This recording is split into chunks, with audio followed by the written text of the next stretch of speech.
All right, let's see. We will start the April 9th Select Board meeting with the Pledge of Allegiance.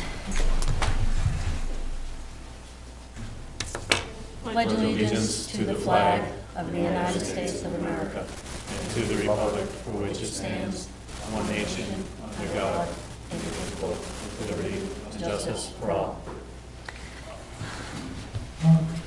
All right. Since I wasn't here last week, 2 weeks ago, I want to welcome our newest member. Thank you. Glad to have you here. Thank you. I also understand that decisions were made about committee assignments and it was noticed. You've got them all. Yeah. Never again will I miss. Never again will I miss a meeting. No, I am happy to act as chair. Again, I'm happy that you're going to the planning board. Me too. Which is, I think that's going to be great for you. Budget committee is always a great place to start. Looking forward to it. Yeah, that's really good. And vice chair, as always. Another year. We'll keep working on after that. And Tyler Marston, I'm sorry, the anniversary committee. Yeah. But also, I'm going to draft you for Marston as well, for you and I to work together. Okay? Excellent. Okay, so let's start with manifests. I'll make a motion to approve the accounts payable manifest of April 9th, 2018, and the payroll manifest of April 10th, 2018. Second. All in favor?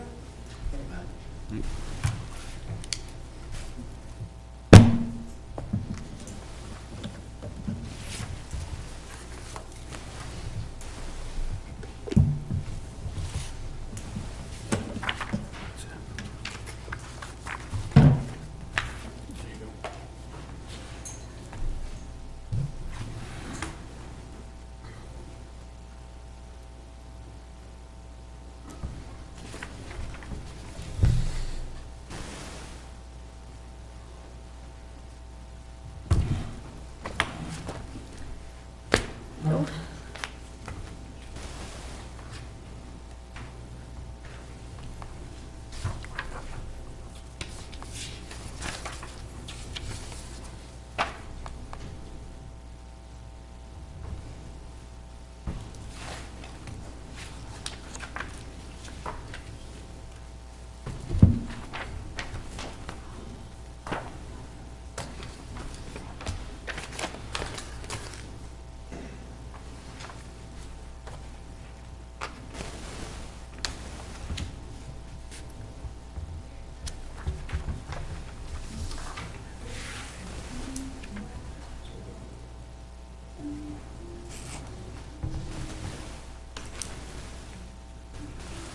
Did you get any amendments to the minutes? Okay.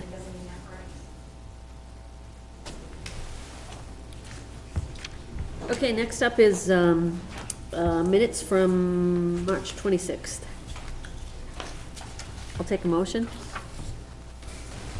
Make a motion to accept the minutes of March 26, 2018. Second. So Dawn did not get any changes. I don't have any. Did anyone else have any? No. All right, all in favor? And one abstained on. Right? Excellent. All right, do we have any boards or committee reports? Anything from? Planning board met Okay. Wednesday before last. We did have a couple of subdivision proposals to look over. One of them was postponed, I believe the Ledge Farm. They rescheduled for another date. We reviewed the one on Route 4. There's still some concerns there. We talked about, there's a list of projects that the planning board wants to work on, so that's been distributed to everybody, and we're going to review that this Wednesday night. And also, we're going to look at a possibility of reviving a previous attempt at a steep slope ordinance, because that was part of the concern with one of the proposals. Okay. Did the Ledge Farm case get postponed or continued? I believe the language was continued, Okay. so. What's the difference technically? Postponed, maybe they didn't have everything ready and they didn't show up. Continue mean it just continues on, so maybe there's more, could be more information they need to I gather. believe that's, Yeah. postpone was just my own language, Right, but yeah. I believe that's how it was Yeah, fixed. The case is still active. okay. And I assume you two are kind of doing a, Yeah, she's showing me the ropes. yeah. Yeah, good. Budget, there's no, budget is like quarterly now, I think at this point, right? I haven't reached out to any of the members as of yet, but I'll be making a point this Well, week. they haven't met yet, right? They'll meet in June and elect Either, officers. yeah, and late stuff. May, early June, they'll meet, Right. and then again towards the end of summer, Okay. and then budget season will kick Yeah, in. yeah. So who was the chair? Mishka? That's good, Yeah. yeah. So probably Ben should reach out to, Yeah. I can reach out. Do you know him, Ben? if you can make the connection. Yeah, if for you could Ben. just email him and then CC Okay. Ben and let him know. That'd be great. Okay, nothing else, right, for, The anniversary committee or whatever, they met. I didn't make it because I had got called away for work. yeah, The meeting on the 18th, I won't make that due to work. okay. But sounds like the emails I'm getting, sounds like they're pretty busy. Did they pick a logo? Wasn't that logo They- test supposed Just to the end by now? emails, yeah. Okay, And they should be coming in sometime, I think, to update us. Yeah, that'd be We good. distributed an award great. for that contest, right? Awesome. Okay, Okay. Chris? All right, our solar installation's pretty much done. Everything's been tested and is ready to go. We're waiting on, actually the sale of the system. There's gonna be left off with one of these projects. I'm not sure if it was this one or the fire station. Revision was gonna be the financer, the installing company was gonna be the financer. They have, since we entered that contract, changed their ownership structure, and they can't benefit from the tax credits anymore, so they're gonna bundle the system to an outside financing outfit. Doesn't really mean anything to us. They're gonna still be the operators and maintainers of the system, but the tax credit gain is gonna be played someplace else. So I expect that'll finish within the next week or two. Once that financing stuff is complete, we'll flip the switch and away we go. We just can't do that until it's sold, because it'll be used if they, Right, so. yeah. Everything looks good. We've been, we got a little orientation on what we need to know, which is next to nothing. I found a spot in the library for a little TV that shows what's being generated. That's cool. Outreach kind of thing, but Yep.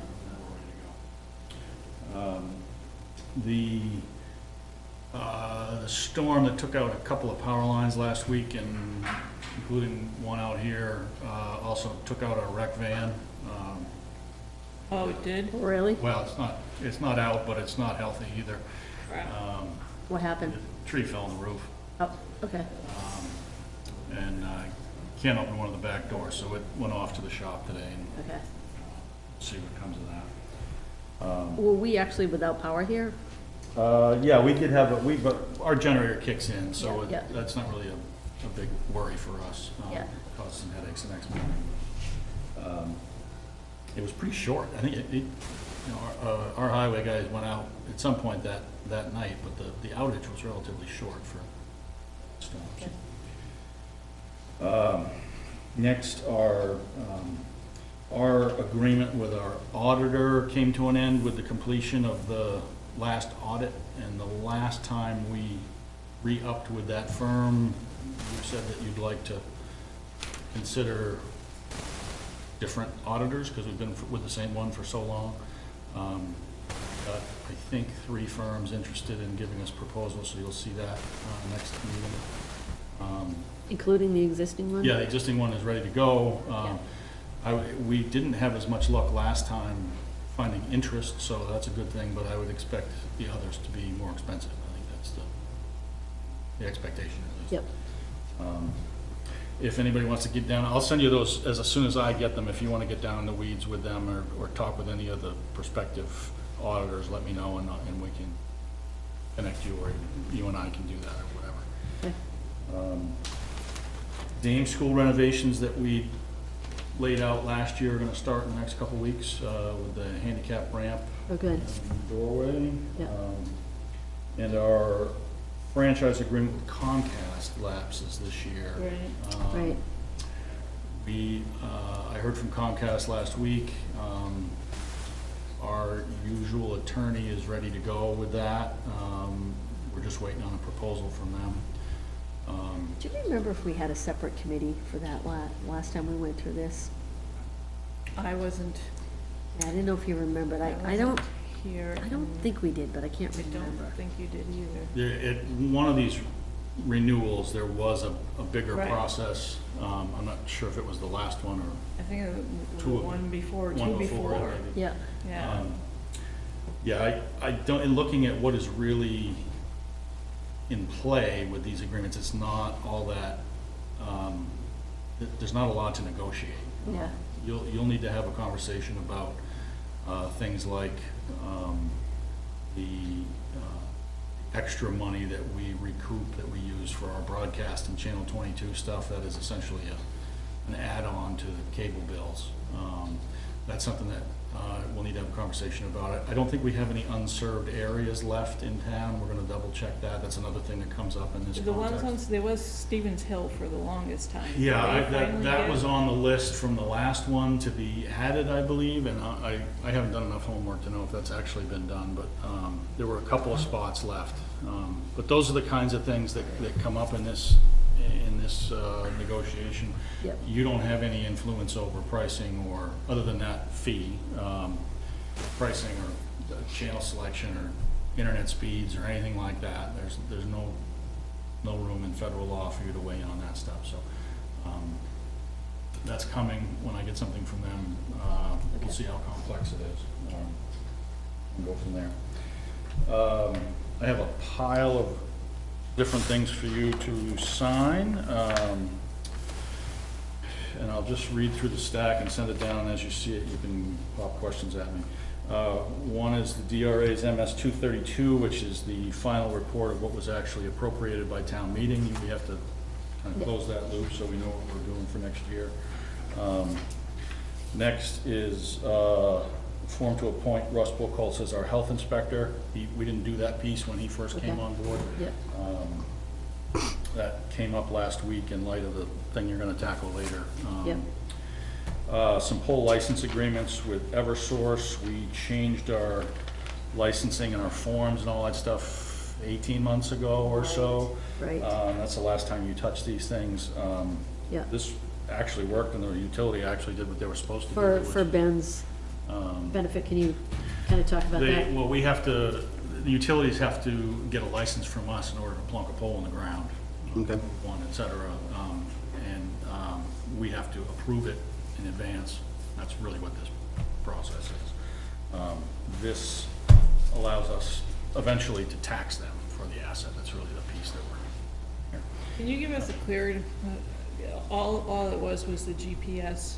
Do you know about? This where- one is on 156. Right. And where are we? Let me see if I can get it here while you're doing other things, and we'll come back to it. Okay. Let me write these coordinates down. And refresh my memory, the change that we made Yeah. was, what was that? It was to require this process and to change a bunch of language in the licensing. This was the subject of one of the Fairpoint lawsuits, and it flushed out the fact that we didn't have our paperwork exactly right. Right. On, you know, with the language that we needed in order to come back and tax on it later. Okay, That was the bulk of the Okay. change. You typing in GPS coordinates? I am. Negative 71. helps to have a nerd on the board. Negative 71. Shocking he's got a signal. I think these are street numbers, 205 and Yeah. 206, but I don't know for sure. which would put it, I bet it's one of those new houses. Okay, so while you're doing that, two other things, couple checks that are out of cycle. One is a refund that should have been a credit, or a credit that should have been a refund for $250. The other is the payment from the Conservation Fund for the easement on the Terninco property. All right, okay. That document is fully cooked, and we are gonna sign that tomorrow. You authorized me to sign that when you did that, and we're doing that tomorrow morning, and that'll be Okay. done.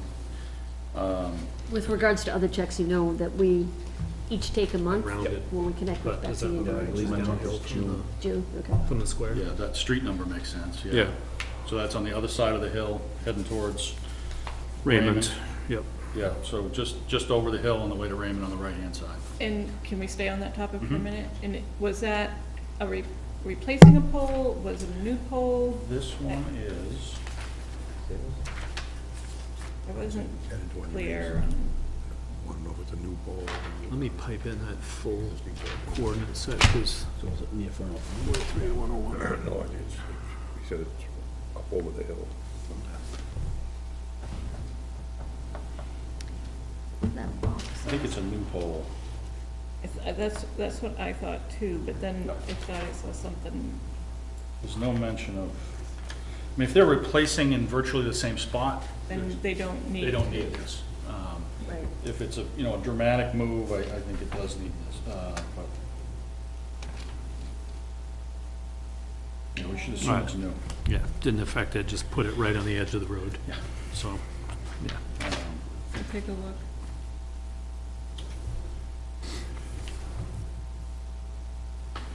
Oh, right there? It's just downhill from Nottingham Square Right. towards, yeah, Have it as 57 Raymond Road. That's Romeo's. across from Romeo's. Past Oh, the- okay, so it's It's right down the street from going down the hill. Interesting, okay. Next is the deed where we accept Strawberry Lane, which town meeting approves. The land, in this case, is deeded to the town. This has all been through council and is Okay. pretty straightforward. So signatures there. And then one just for you, Donna, to the governor related to the wind power article from town meeting. That was on my list to ask you There you about. go. So have fun with that. Start signing. Start signing. Okay. We're signing both copies of the 232? Yes. Okay. Okay. Should I sign this in black? Yes, you should sign everything. All right. And I think that is all I have for you for now. Okay. You have, in this section of the agenda, you have signed easements. There are two other easements for other conservation projects. Those aren't ready for you yet. They're in final review and editing, so you will see them Okay. later. That's the Kenner Road and the Shippey Rice property.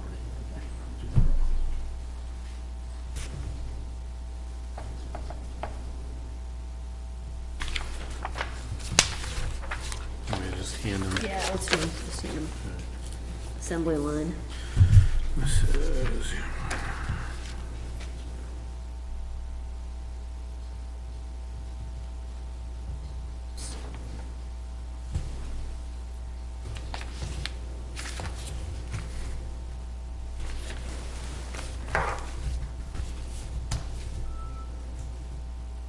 Yeah, so all these tabs here. Yep. There's 3 copies of that one. Okay.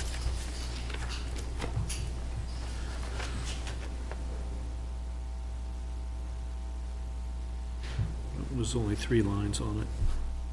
No, 3 of you can sign, that's fine.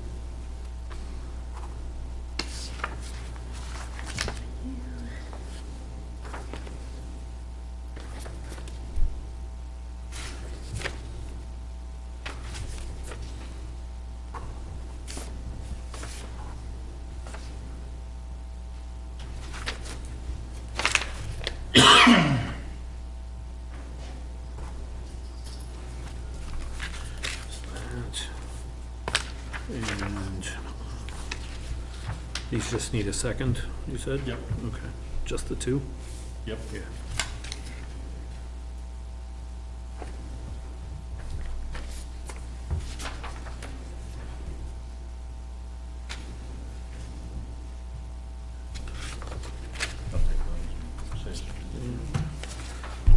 Do you want just 3 on these? Yeah, that's fine. Okay, so we'll stop at Charlene. And we sign. Keep going.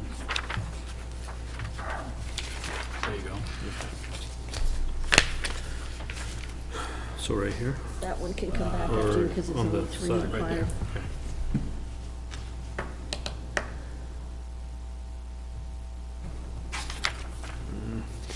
What's that? That's strawberry lean. And this is just for Donna? Yep. Okay. And that's it. That's it.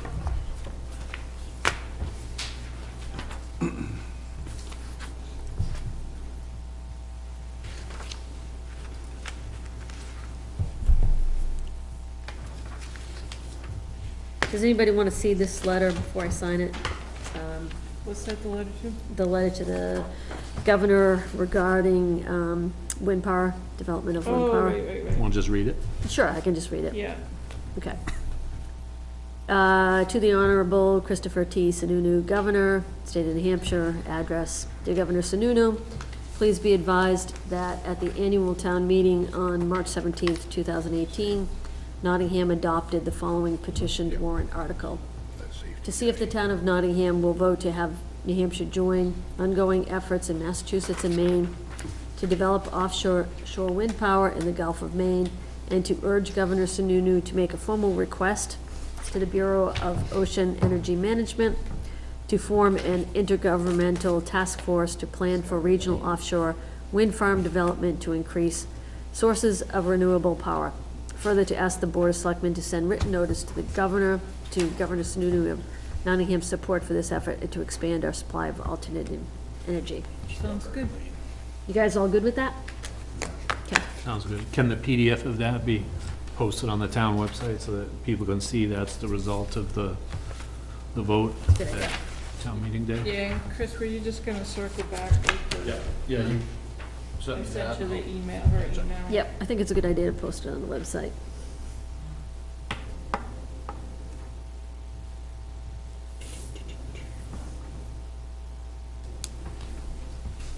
Here, this goes back to Chris. Is that everything to be? Did we get everything? I got everything, yeah. Geez, Chris, is that it? Yeah, sorry. You haven't had a business meeting. Okay, anything else from you? Plenty. Anybody have any questions of? Yeah, I did. Could we get an update from the administrator about the new phone system? Is there an update on the phone system, Chris? It is installed, and working. We're still learning a couple of the functions, but generally, seems to be going well. Yeah, you gave us that last meeting, so. Good. We're still learning. Change management, right? Yep. Does anybody else on the board have any questions for Chris?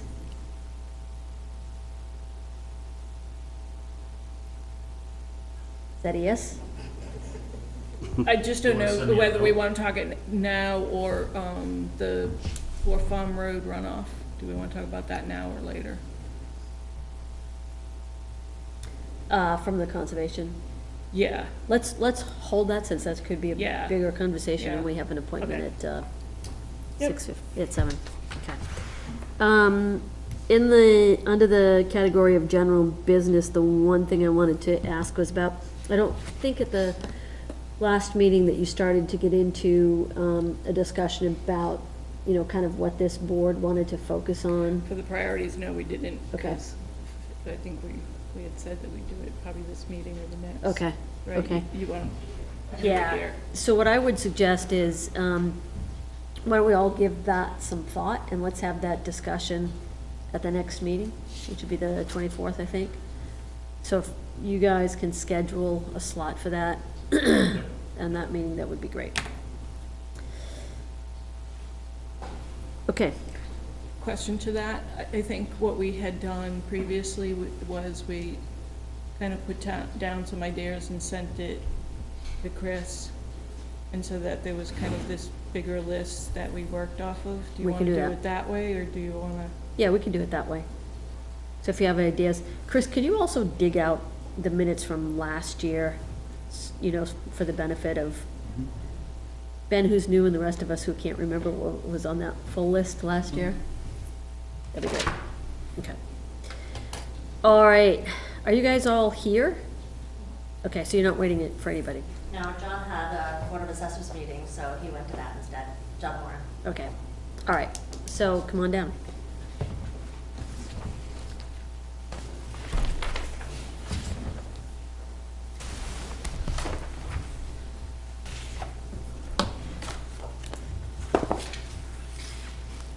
State your name. Dee Decker, Lakeview Drive, here on behalf of Pawtucket Lake Improvement Association. Did you all receive the email that I sent out with the information? Yep, that one. Yep. So, how, do you guys want to just ask me questions? I mean, if you've had taken a couple of minutes to look over this and everything else like that, For the benefit of our home viewers. Yes. Why don't you kind of give us a, yeah, just Okay, a yep. summary overview. Yep, that sounds fine. So the Lake Coast program is funded jointly between the PLIA, the town, and a grant through through DES, the New Hampshire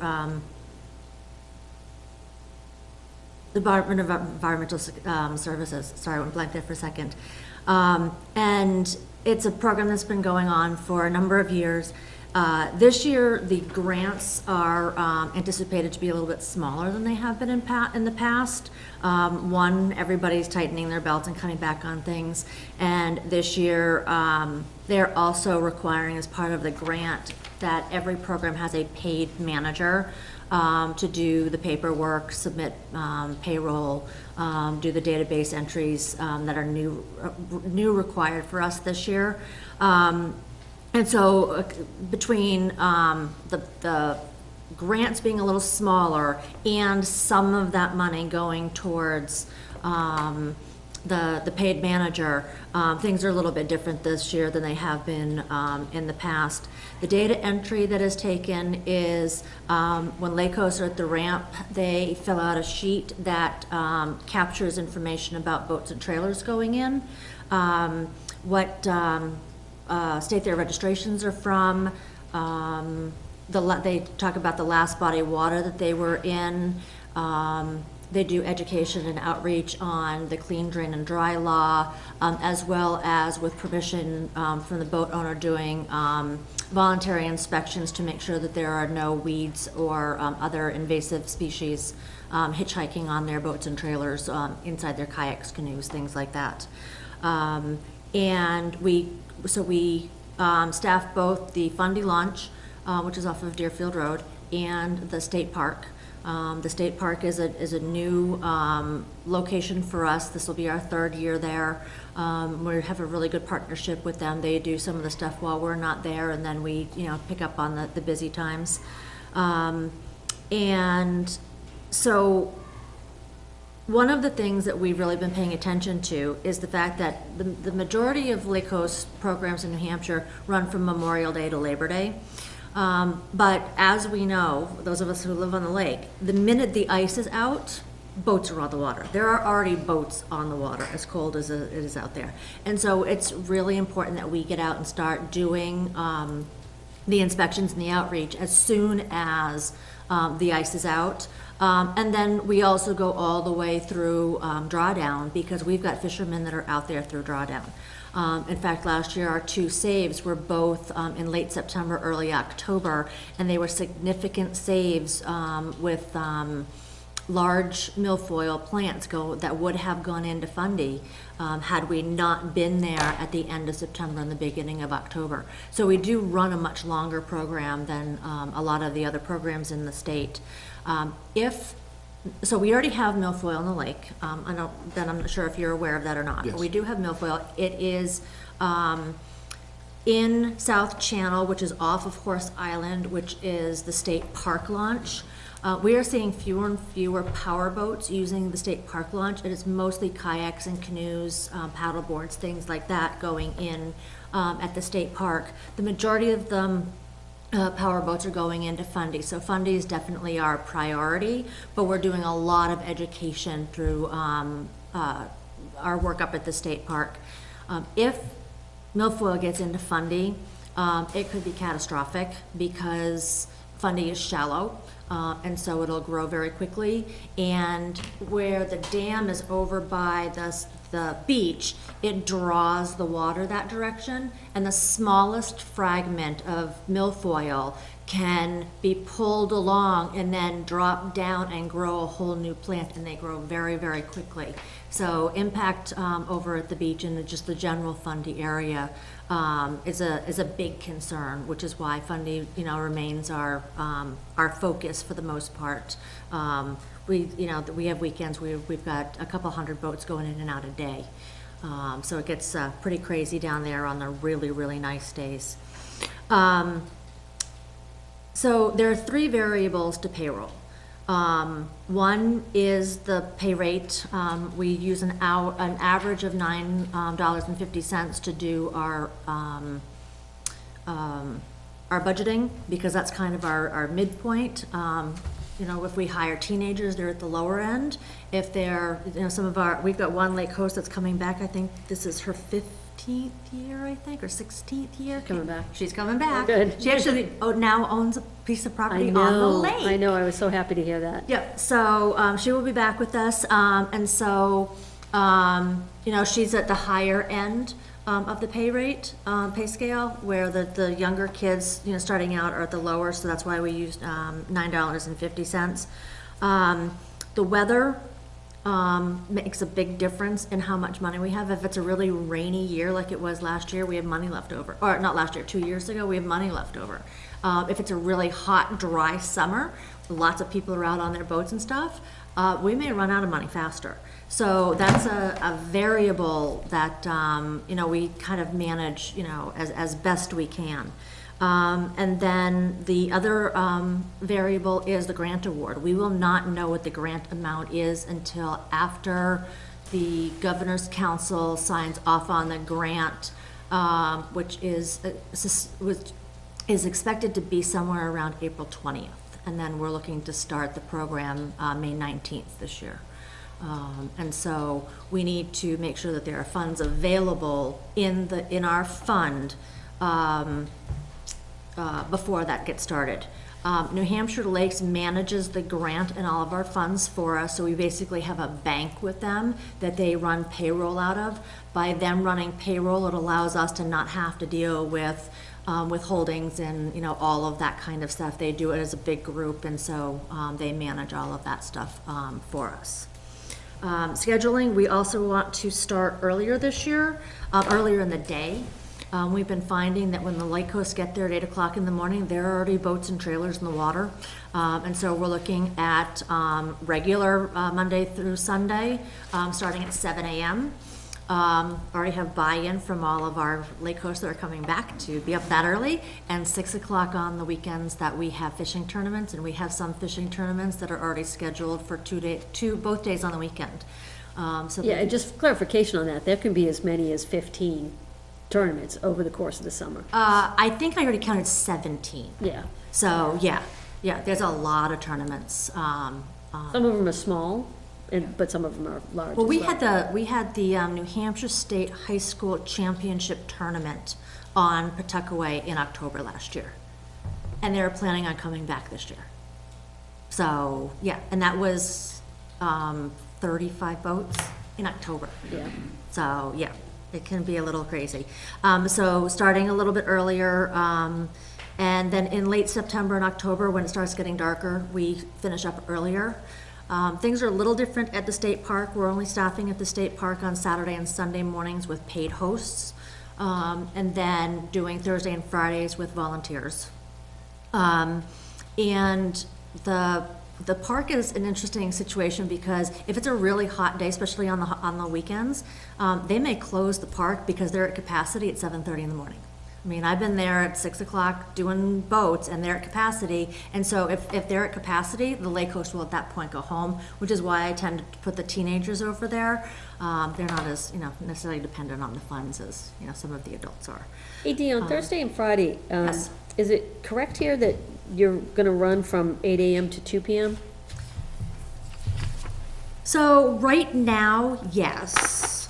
Although it's kind of up to our volunteers on what time they choose to volunteer. And a lot of our volunteers want to be there in the afternoons. And we have a lot of people who check in to camp later in the Yeah, day. the 4 or So 5. we will definitely be having people at the state park in the Yeah. afternoons and evenings, Okay, yes. yeah. Yep, absolutely. So other than that, I also provided you with our budget going back a couple of years and what we're anticipating this year. I did, so there is $2,168 in the fund currently. The missing check that we discussed last meeting was allocated to the wrong account at New Hampshire Lakes. Which is why we're only showing $168, so that money is at New Hampshire Lakes now. So you have 2,000 to start with? Yep. Yep. Yep, there is fund, so what we'll do is we'll add that 2,000 to whatever we get for a grant award, and then that's kind of where we start.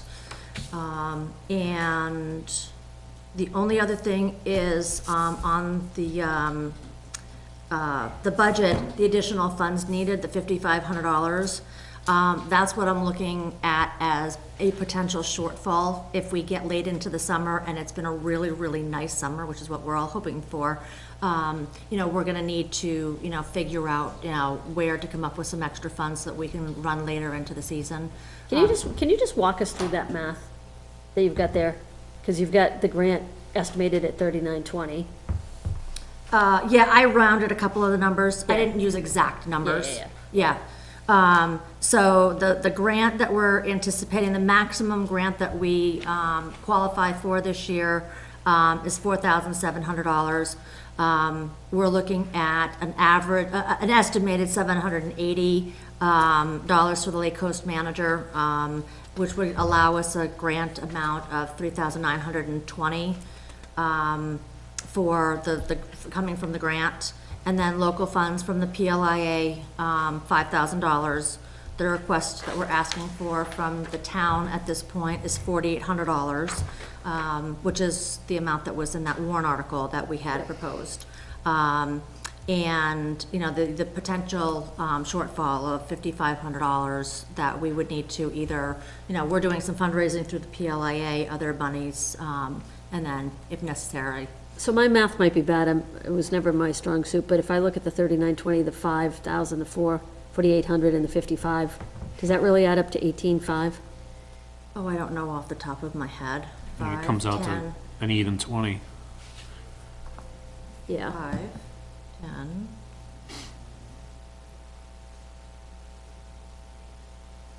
Yeah, so I have my contacts in, so I can't see this super well.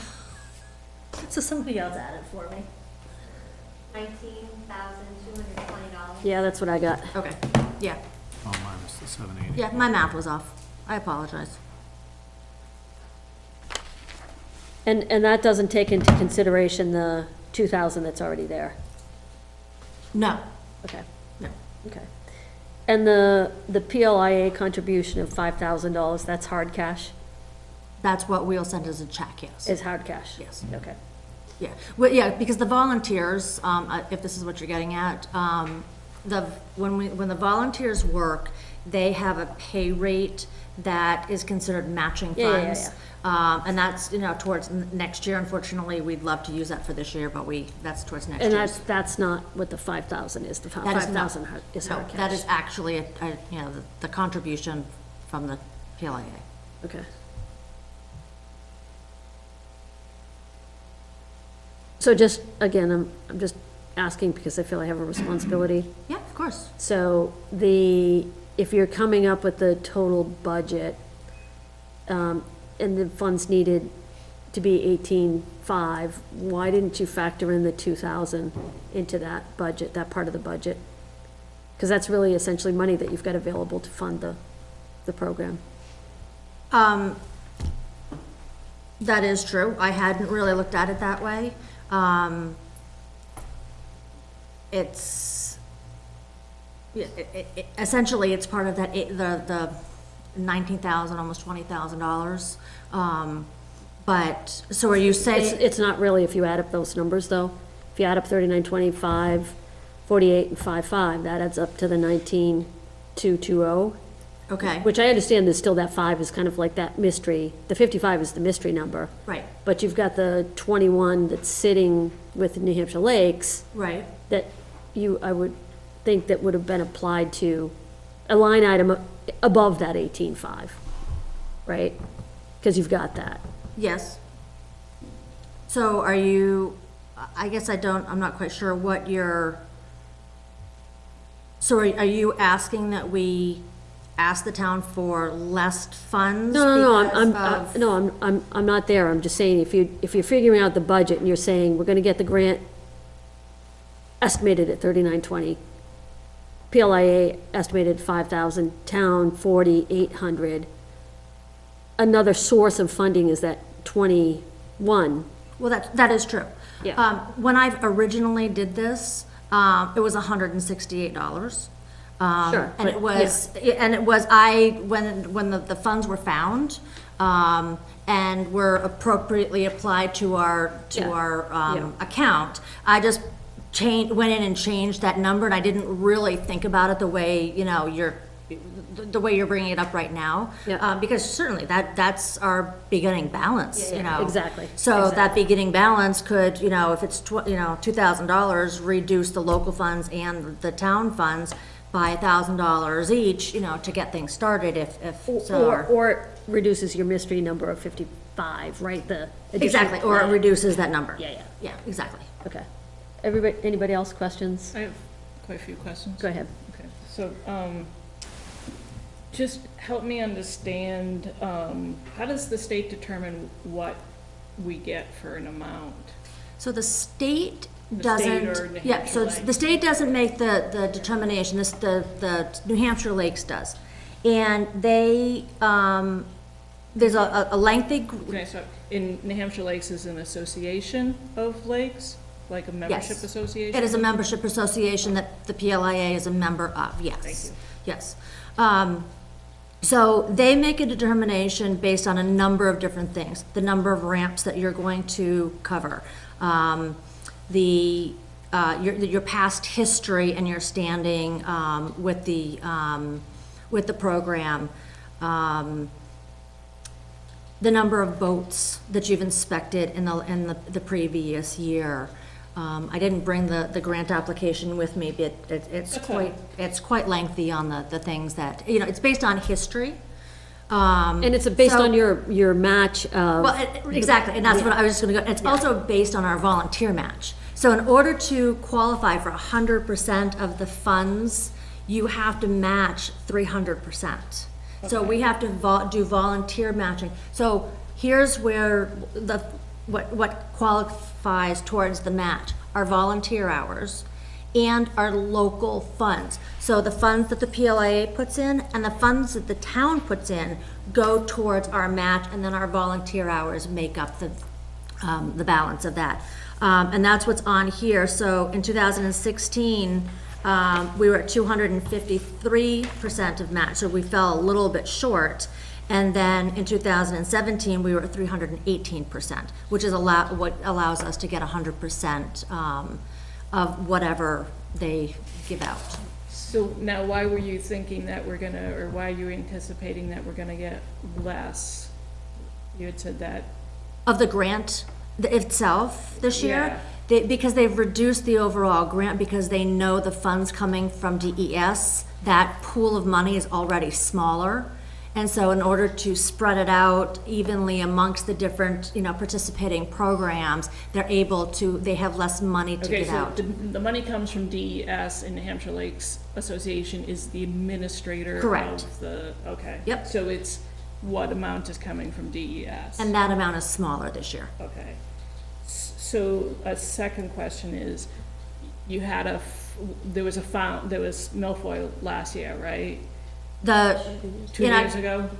Or last 2 years? right? so You're the talking about saves, the infestation. The infestation. okay, yeah. the infestation has been there, 3 years. Do we have any idea of how much that costs the state to get rid of that? We don't, and we honestly have been trying to stay away from the conversation with them because it is technically the town's responsibility to do any mitigation, and the state is doing it, so we're kind of like treading real careful with Even though that. it's a state park? Doesn't on- matter, it is, Doesn't it matter. is town property, and so Yep, doesn't matter. it doesn't matter. Because I'm asking those questions is, do we need to call up our reps and our senator and say Say what? that we need additional funding to support the, Well, the DES is covering the whole expense of trying to contain the milfoil. The mitigation, yeah. Yeah, Right. the mitigation of the The- milfoil now.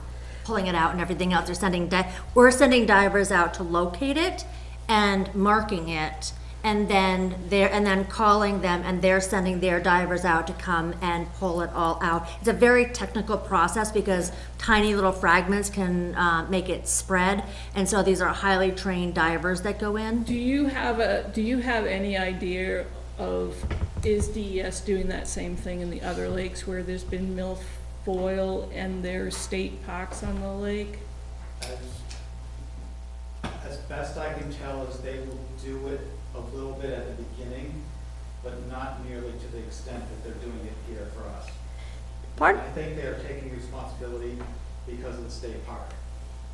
But also, they've always had a great working association, working relationship with the PLIA. PLI. Yeah, yeah. DES could do a lot less.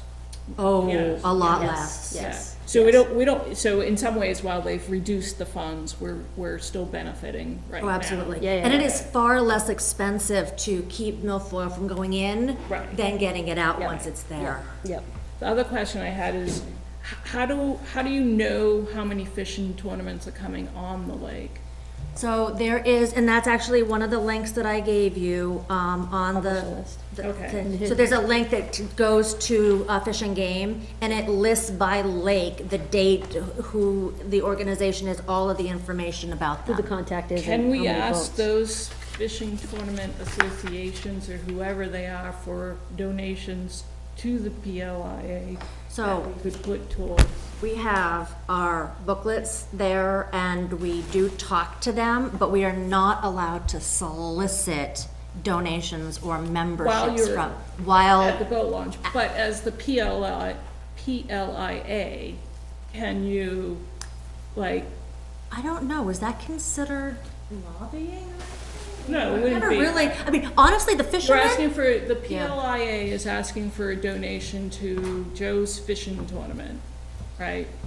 Who's probably gets sponsorships or something, I don't know, some may not, but, like, my thought is, you've got a group of 17 potential people who are interested in seeing, the lake stay healthy, and so they may donate to PLIA to keep.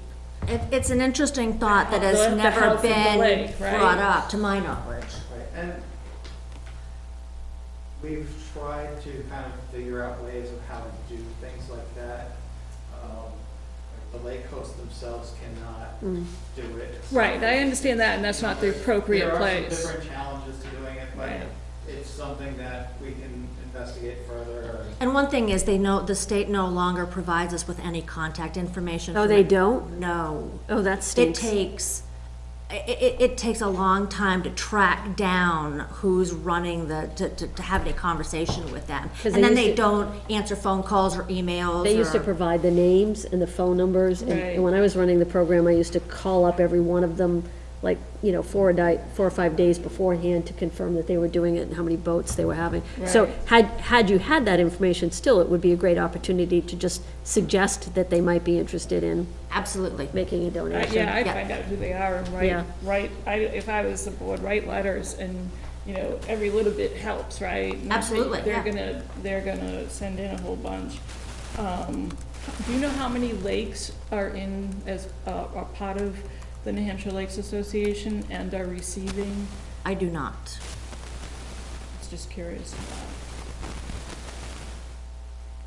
I can certainly make a, And do you know, do Email you and have ask any for you. idea, when I'm a boater, I get my boat registered, or I get a fishing license, do you know what kind of communication those folks receive about milfoil?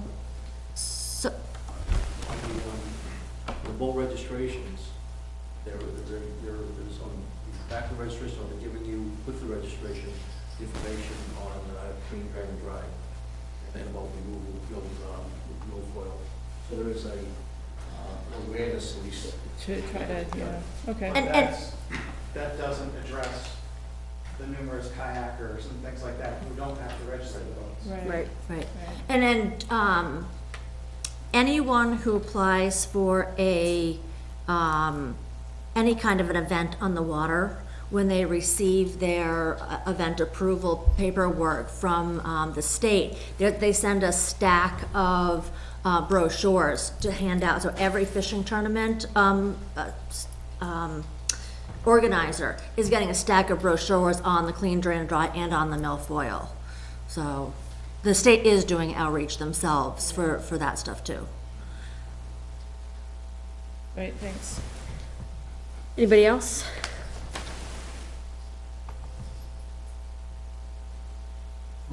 Okay, so I'm gonna say this, and again, don't take this the wrong way, because you know how important the program is to me. But, the one thing that I'm struggling with a little bit is that you guys are asking for $800 extra, but you haven't accounted in the 2,100 that's sitting with New Hampshire Lakes into. So if you've got that money that's sitting there ready to use for the program, what's driving the need for the extra 800? That's, So the extra 800, no, I understand why the 800 is needed, but why isn't it coming from that 2,100 that's sitting there, that you haven't factored into the budget? honestly, I didn't factor it into the budget. I didn't factor that $2,000 into the budget. I mean, it's as simple as that. I mean, it's, Okay, but now that you know it's there, do you still need the extra 800? and it's impossible to know that sitting. I can't read it, John. 1850, or 18.5 is your budget. Don't the identified sources of revenue come short of the identified costs by 5,500?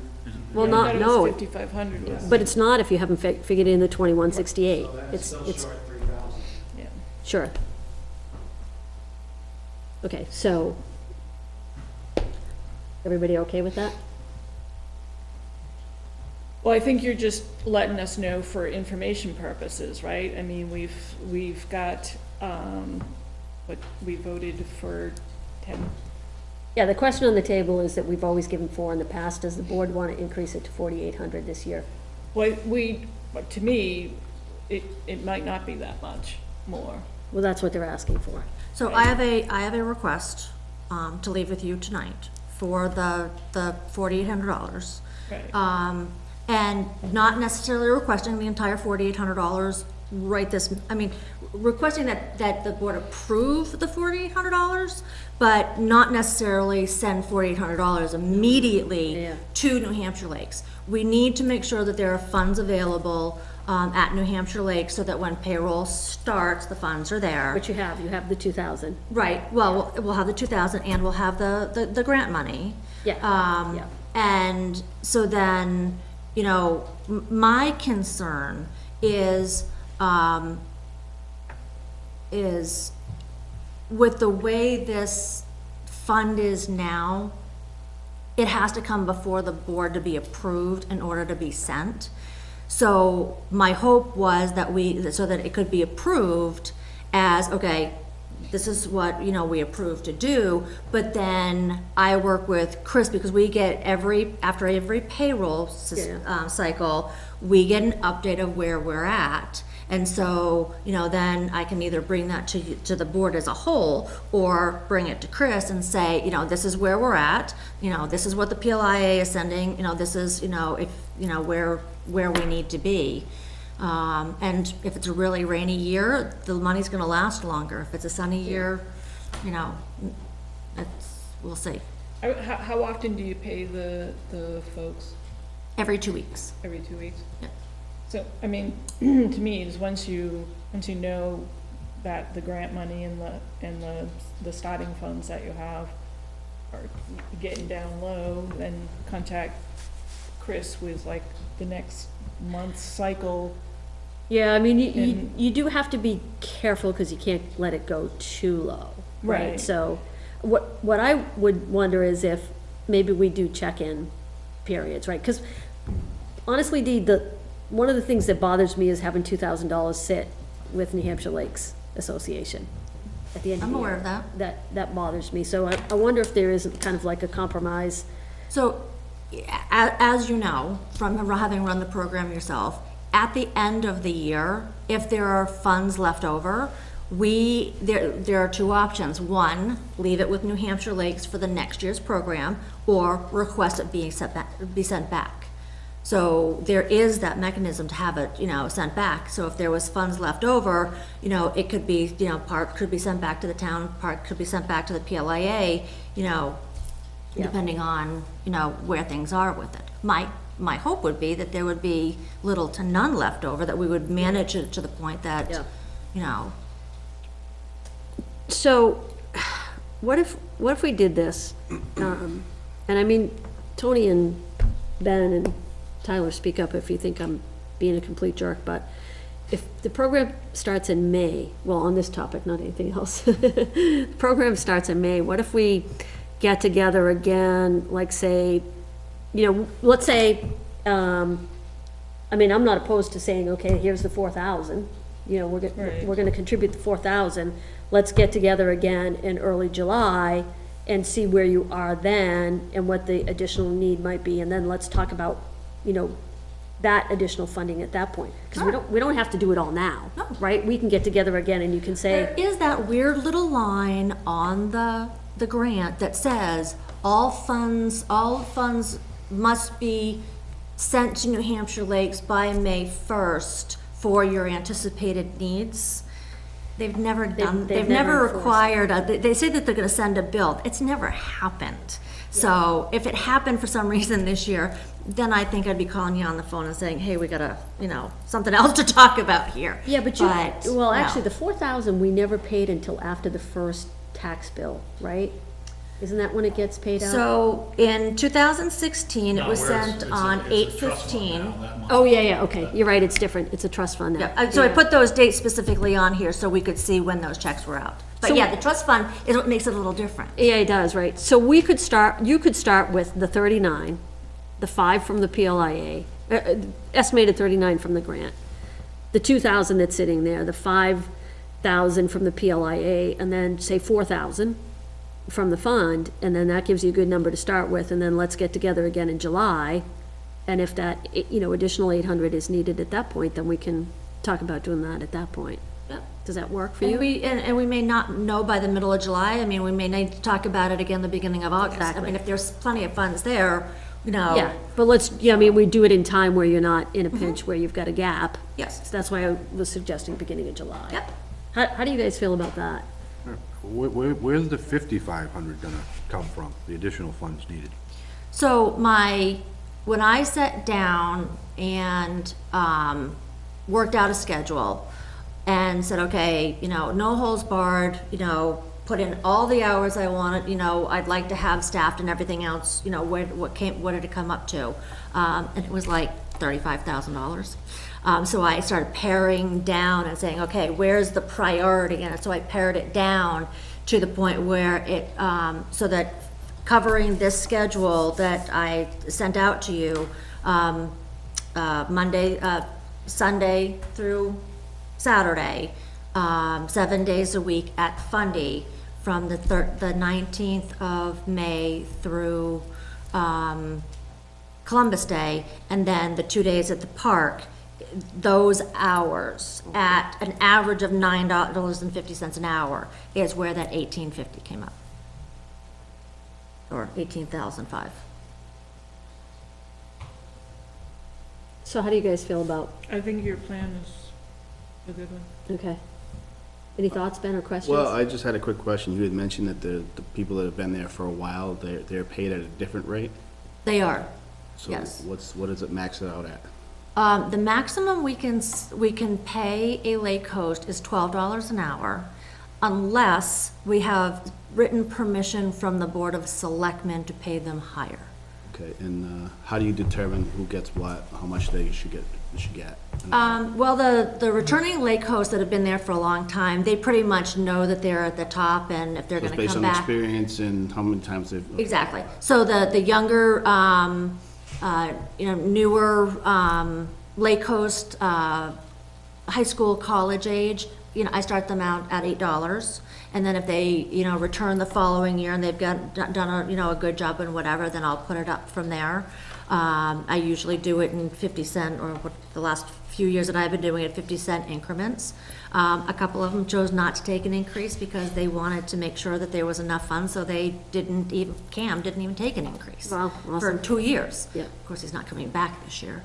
But, so it's based on experience and that kind of a thing. And Kathy also, she's our most experienced, she was doing some of the administrative stuff, but now that needs to be done by the manager, some of that's gonna get pulled back, and so it's gonna be more, So just help me out with the manager aspect of it. Yes. Is that above and beyond?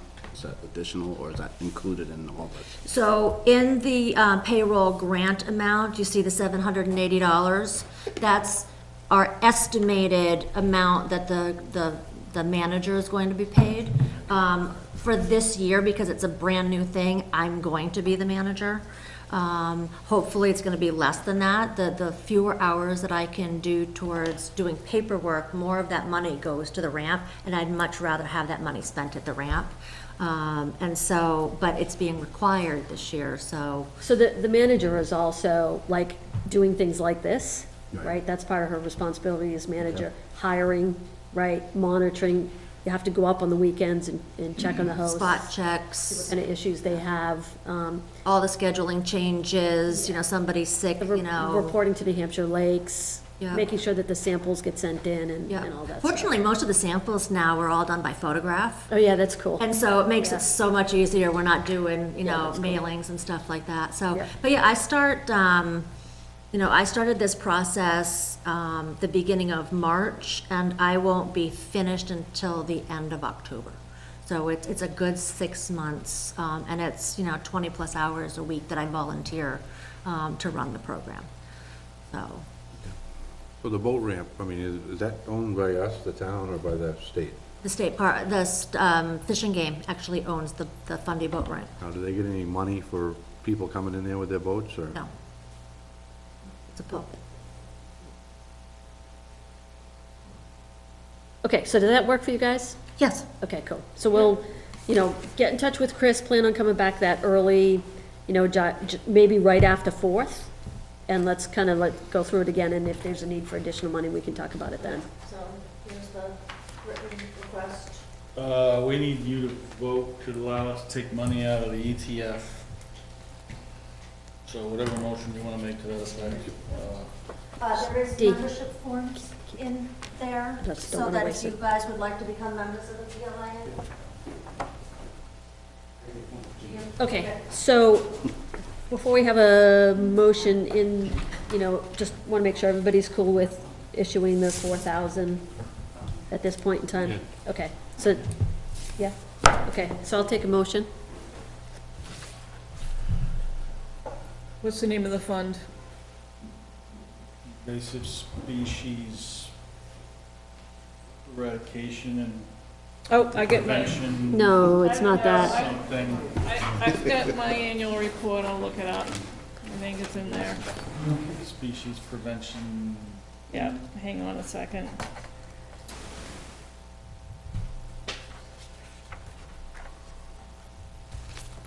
Chris, do you remember what warrant article it was? What number? Like 13, yeah.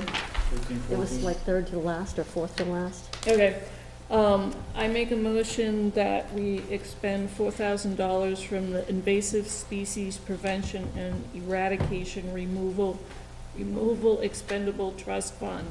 And that's for real. Second. Wait, did you say the amount? I'm sorry. 4,000, Okay, yes, yeah. I did. Okay, we have a second. Yeah. All in favor? Aye. Okay. Wow. Yeah. So what, Don, what is the date of the next, of the July Well, meeting? Do you have that? It's the same thing. July 2, yeah. It's July 2? Is that for functional purposes, the 4th of July weekend this year, or is the next weekend? I don't know, because 4th of July is Wednesday. Yeah, that's the worst. So it's like 4th of July week. Maybe both weekends, It's before and very well, after. so for staffing purposes, we are doing it both weekends. Sure. Yeah. Yep. So, all right, I'll get with Dawn and, Second. You're in for the second unless we want to push it a week or two. okay. I'm just putting You'll know it from in my the- calendar now so that I don't forget. Okay. And of course, in October, when the budget cycle starts and whatever, I will bring the end of the year report in. Yeah, that's good. So that we get a jump start on. Yep. You know, potential needs for next year during the budget cycle. Yep, that sounds good. Thank you. Thanks, guys. You?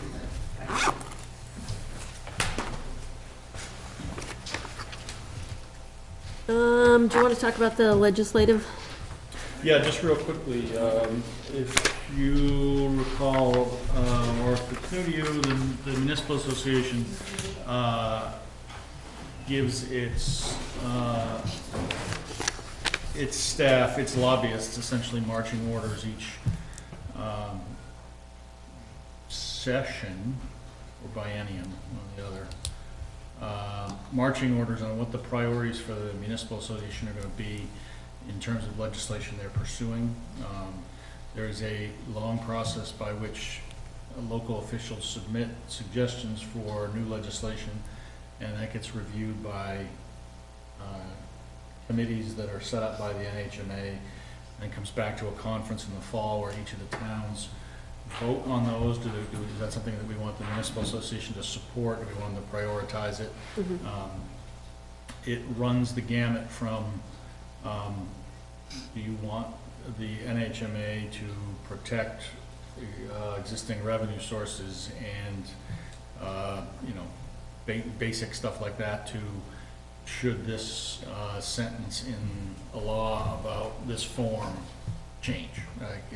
It's a list of 60 or 70 items that we, in the late summer or early fall, will come back to you and say, do you want to support these? Does anybody want to go and cast this vote at the NHMA, or do you want to send me? How do you want to vote? 90% of them are kind of obvious, and yeah, everybody supports it from a town and city point of view, and there's probably 10% of them that aren't necessarily universally agreed to. Where we are in the process right now is people are submitting suggestions for policies or laws. We didn't, last time we went through this, we didn't identify anything that we thought was new and different that nobody had thought of. There was a lot of things on the list that affect us and that we supported, but this is the opportunity to put in something new, and I just wanted to plug that time is running out. If there's anything you want to do that with, you can do it as an individual, not something you have to do as a board. You as a board member can do that. So if there's anything that you want to pursue that hasn't been listed already or suggested by somebody already, if you want to let me know, or I can put you in touch with them, we can talk through it. But you've got about 2 weeks left to do that, I think. Is there specific language, like, you can't just throw out an idea, you have to? No, you can throw out an idea. You don't have to Okay. rewrite a law. Okay. They'll help you. NHMA will help you get to Okay. where, you know, it's making laws, so whatever you put in the front never comes out in the back. Sure, anyway. So, okay. Is there anything that jumps out for you that, no, there's plenty of stuff on the list of things from the last go-around that are, you know, good priority items. Yeah. I'm actually gonna sit on one of the committees this year that, you know, boils it down and digs into the weeds on it and sends it up to the full convention. okay, And they sound like they're doing something wise, and that they're shortening the list and they're picking their priorities and picking their battles instead of Okay. walking in with 60 things. Yeah. They're gonna, you know, cap the number a little bit and take out some of the obvious stuff that doesn't need to be discussed every year.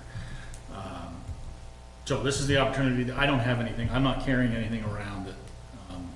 I wish this was in law, kind of. Yeah, yeah, yeah. It hasn't already been addressed. Okay. Anybody else? I wonder if that one where they're trying to take all the details away from the police came from that last year. No, I don't think it did. The NHMA may have weighed in on it, but it was not the source of it, I don't think. The reduced hours, you mean? No, they don't want the police to be able to or they don't want police on details. They want you to hire like a, Oh, Altogether, or that wasn't tied to the retirees? yeah, they want flagging companies. Oh, Save money. Save money. It's to save money. you know, Yeah, that ran into a little resistance. as I you would might- think so, yeah. you know, I mean, the conversation that we just had, right? And the fact that we're responsible for the milfoil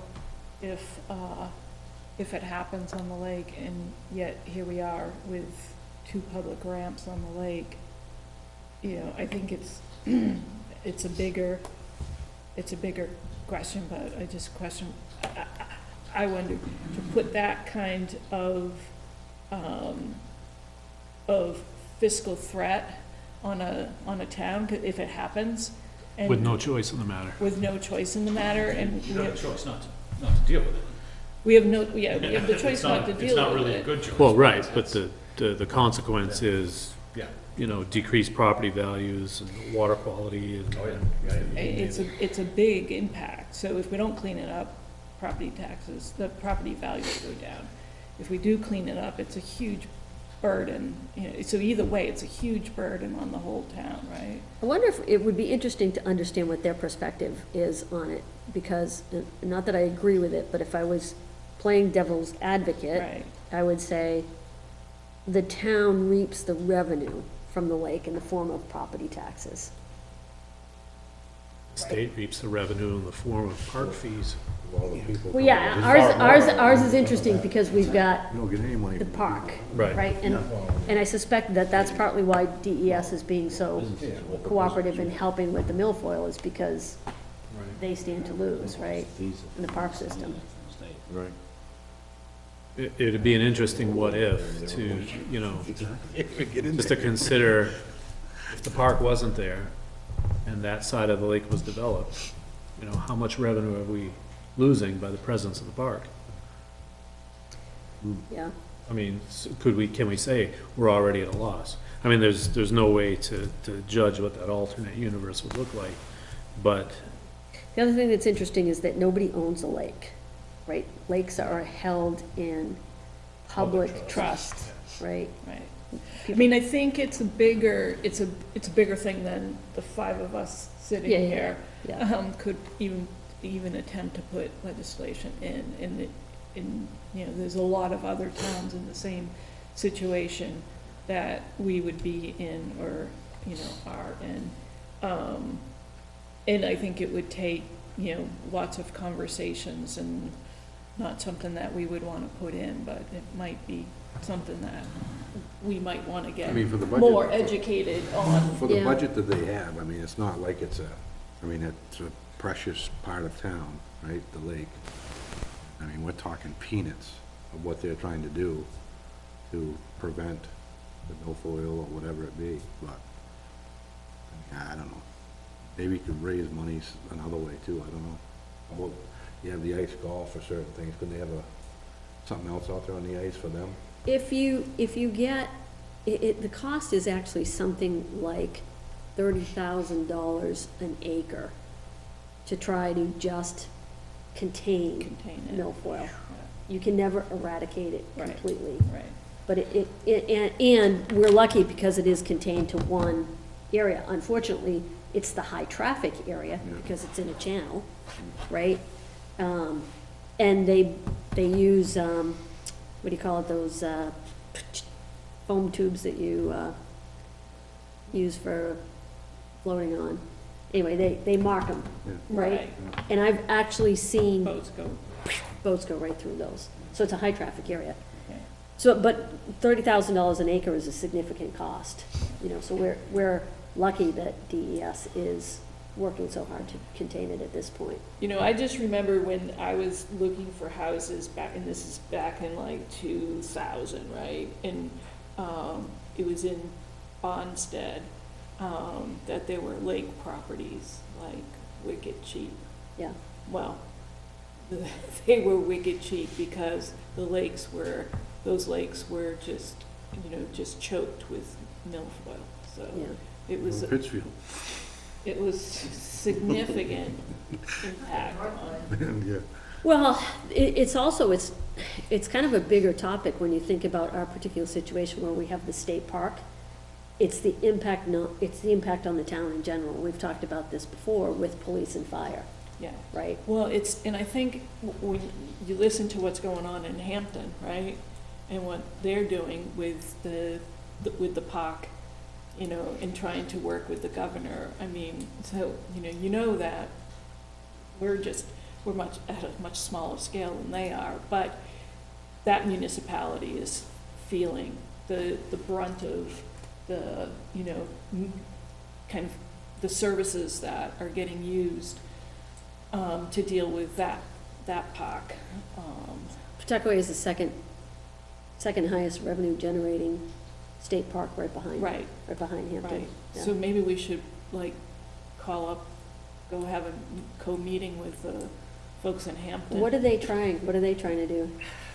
Hampton's suing the State. over parking arrangements and revenues. Oh, really? Yeah, it's a legacy It's of a big, the deeding of the beach to the state, and Because, we are not at all unique. In the NHMA, there's a couple things brewing, I think, in this NHMA process around the state impact on municipal, you know, there's state facilities in towns all over the place that have Yeah. impacts like that. Durham being, you know, Durham, Plymouth, and Keene being the biggest examples. yeah. Hampton being a different flavor of the same problem. Yeah. There's a couple things in this NHMA process that deal with that. It's one of the oldest arguments in the legislature. right. Yeah, And our version is Pawtucket. yeah, And some people have it better and others have it worse. Right. right. And with Hampton, is it because the state is taking all the parking toll, the meter parking? Yeah, forget all the details, but. Yeah, I don't remember the details. It has something to do with where the state is controlling parking and the revenues around that parking. And, you know, Hampton wants a bite of that, I think. Yeah. I think that's what it is. It was my understanding that it was the parking that made it the #1 revenue Yeah. generator. Well, I'm sure, Yeah, yeah. yeah. Yeah. Okay, what's that? Oh, I had a motion, maybe we close Pawtucket for a while. That'll go over well. No, that's what yeah. You're responsible for him. So here's, Live in Ohio, when you go to go to get on the lake and you pull up and there's a young kid with a little thing there saying $2 every time you put your boat in. Well, it would be shame if the road grader broke down on the boat launch road. I mean, it just goes back to kind of why I was asking Dee those questions, and, you know, certainly, you know, once you find out that DES doesn't have to be going in there doing it, then you don't wanna, you don't wanna raise it to the. You don't want to poke the bear. You don't wanna raise it, yeah, to the reps and the senators, but sometimes I guess I'm just, frustrated with our current reps and senator as far as the lack of any kind of feedback Advocacy? and, support for Yeah. our town, so. So But- it's probably a topic to keep aware of, Yeah, what's going on. I think it would be, I don't know where to start, but I think it's something that we, moving forward, I think that's a risk for this town. You know, the town is in a good financial situation, right? We're a healthy town, but that could really shift that dynamic with us not really controlling the situation Yeah. as it stands now. other than this, Well, you've got the town of Wolfboro with the same problem, and Yeah. they're paying for it, so, yeah.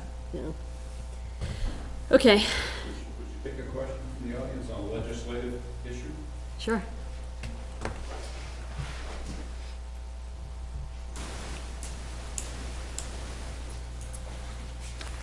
Jane Reed, Stage Road. I sent an email recently about the legislature changing the interest rate on delinquent, lien, and lien properties. Yeah, That is legislation that's undergoing right now. The interest rate is 12% for late payment, yep, and it goes up to 18 after your property, if your property is liened. They want to institute a floating rate based on some formula that the state has. It could go back being as low as 6%, or they estimate as high as 10, but not 12 or 18%. yep. I just came from a full-day workshop, and many parts of that were disseminated at that time. In order to implement that, this floating rate would have to be calculated at the time that a debt is paid.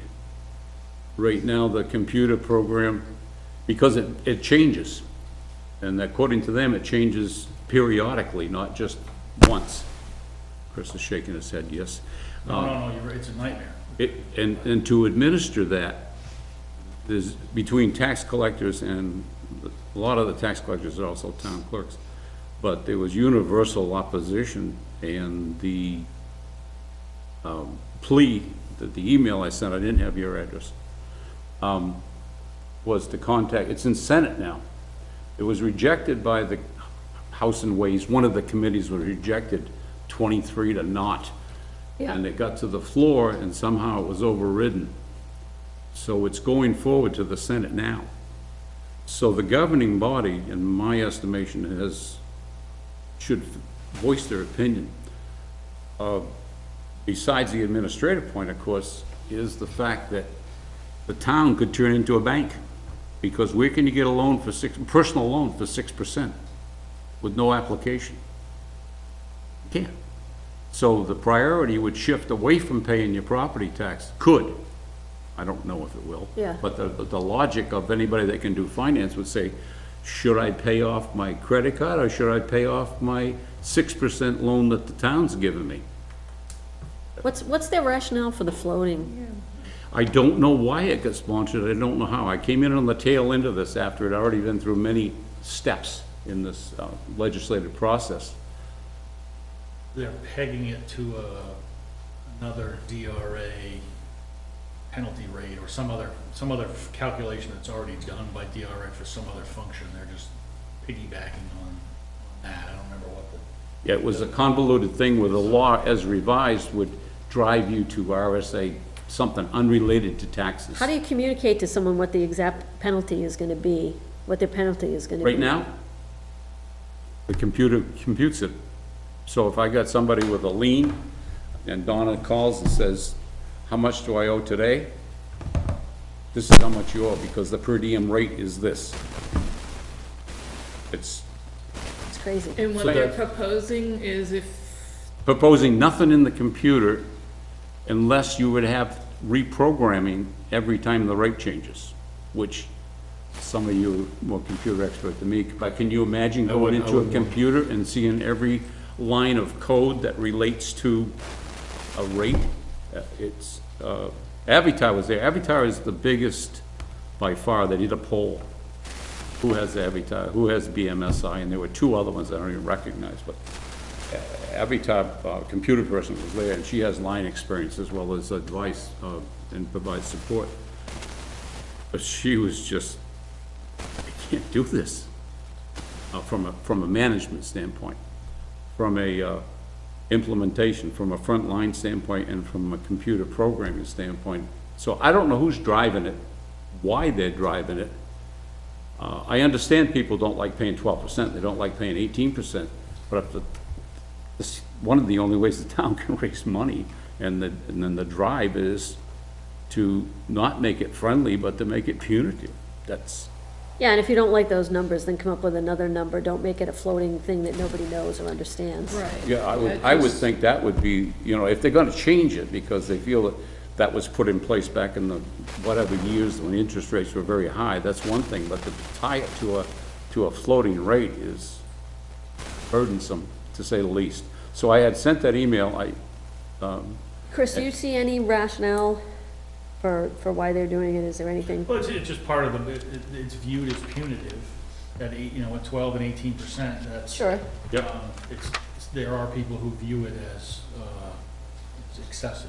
Okay, I suspect that's where it comes from, and whatever this crazy DRA thing is probably a way to package it without calling it out as a decrease Sure. so blatantly, yeah, and, just make it easier to, maybe make it easier to slide through, I don't know. okay, I mean, this is in the same ballpark, the same law as the penalty clause on repurchasing a tax deeded property. That penalty was reduced a couple of years ago from 15% of assessed value to 10% of assessed value.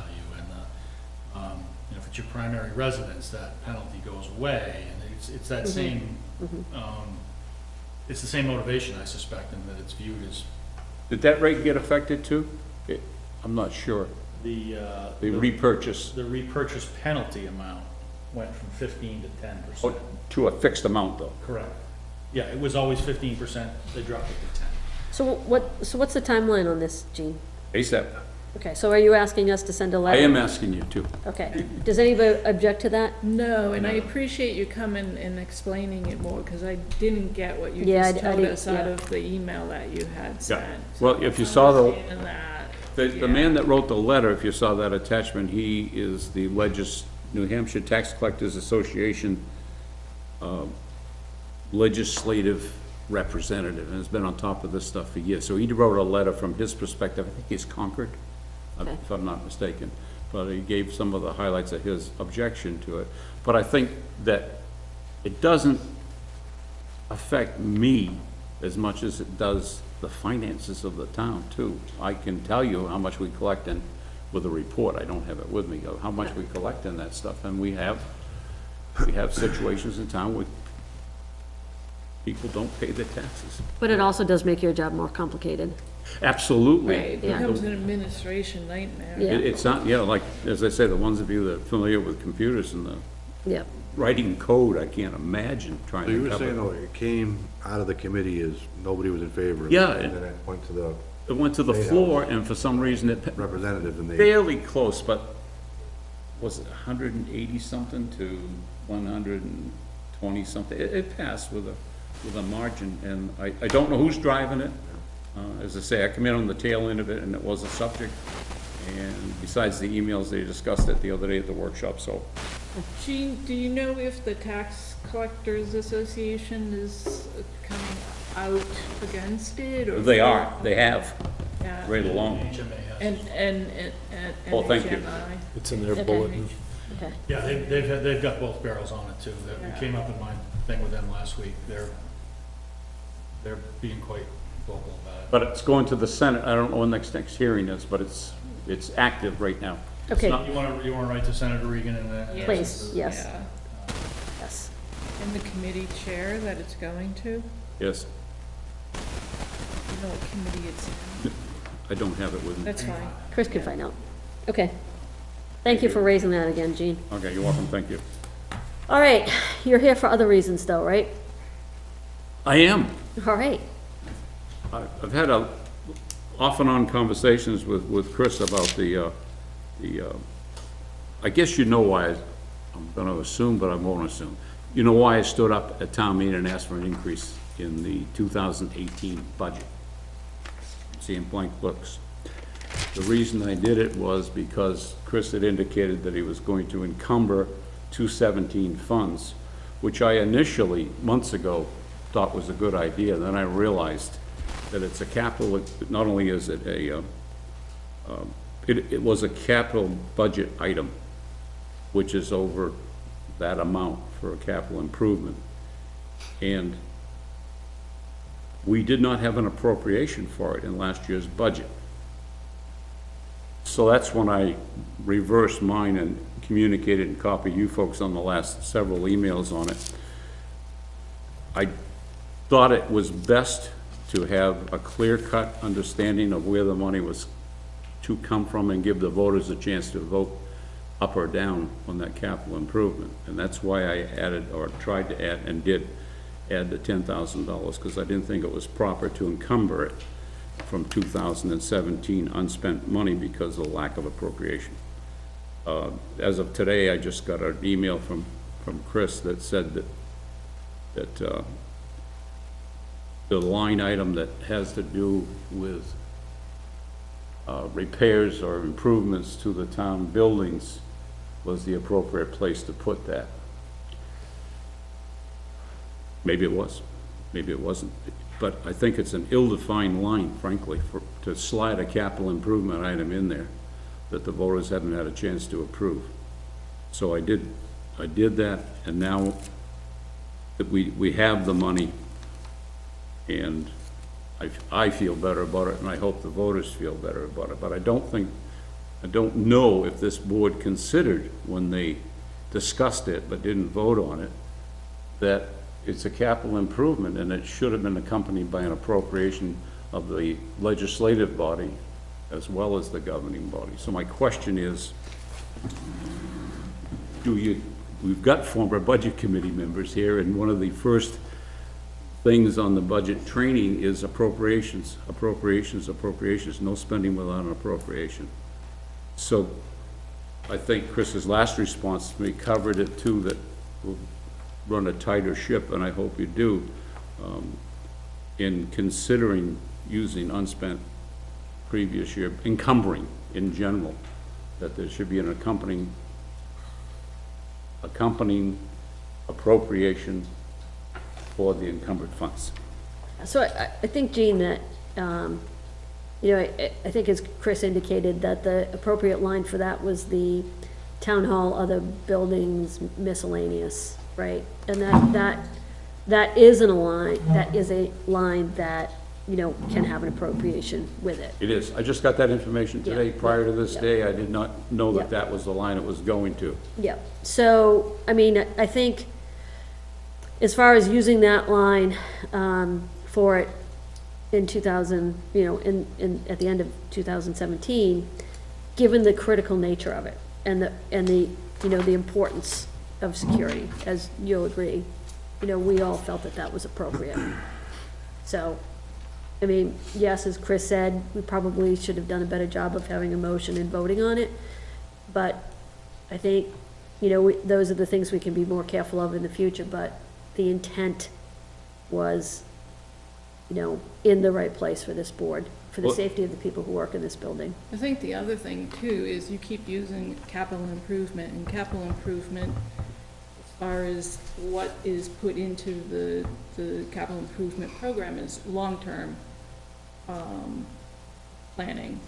Not, this was a modification for safety reasons to an existing, it wasn't a long-term expense that the town was going to incur. I disagree. We project out 1 year. We project out 10 years.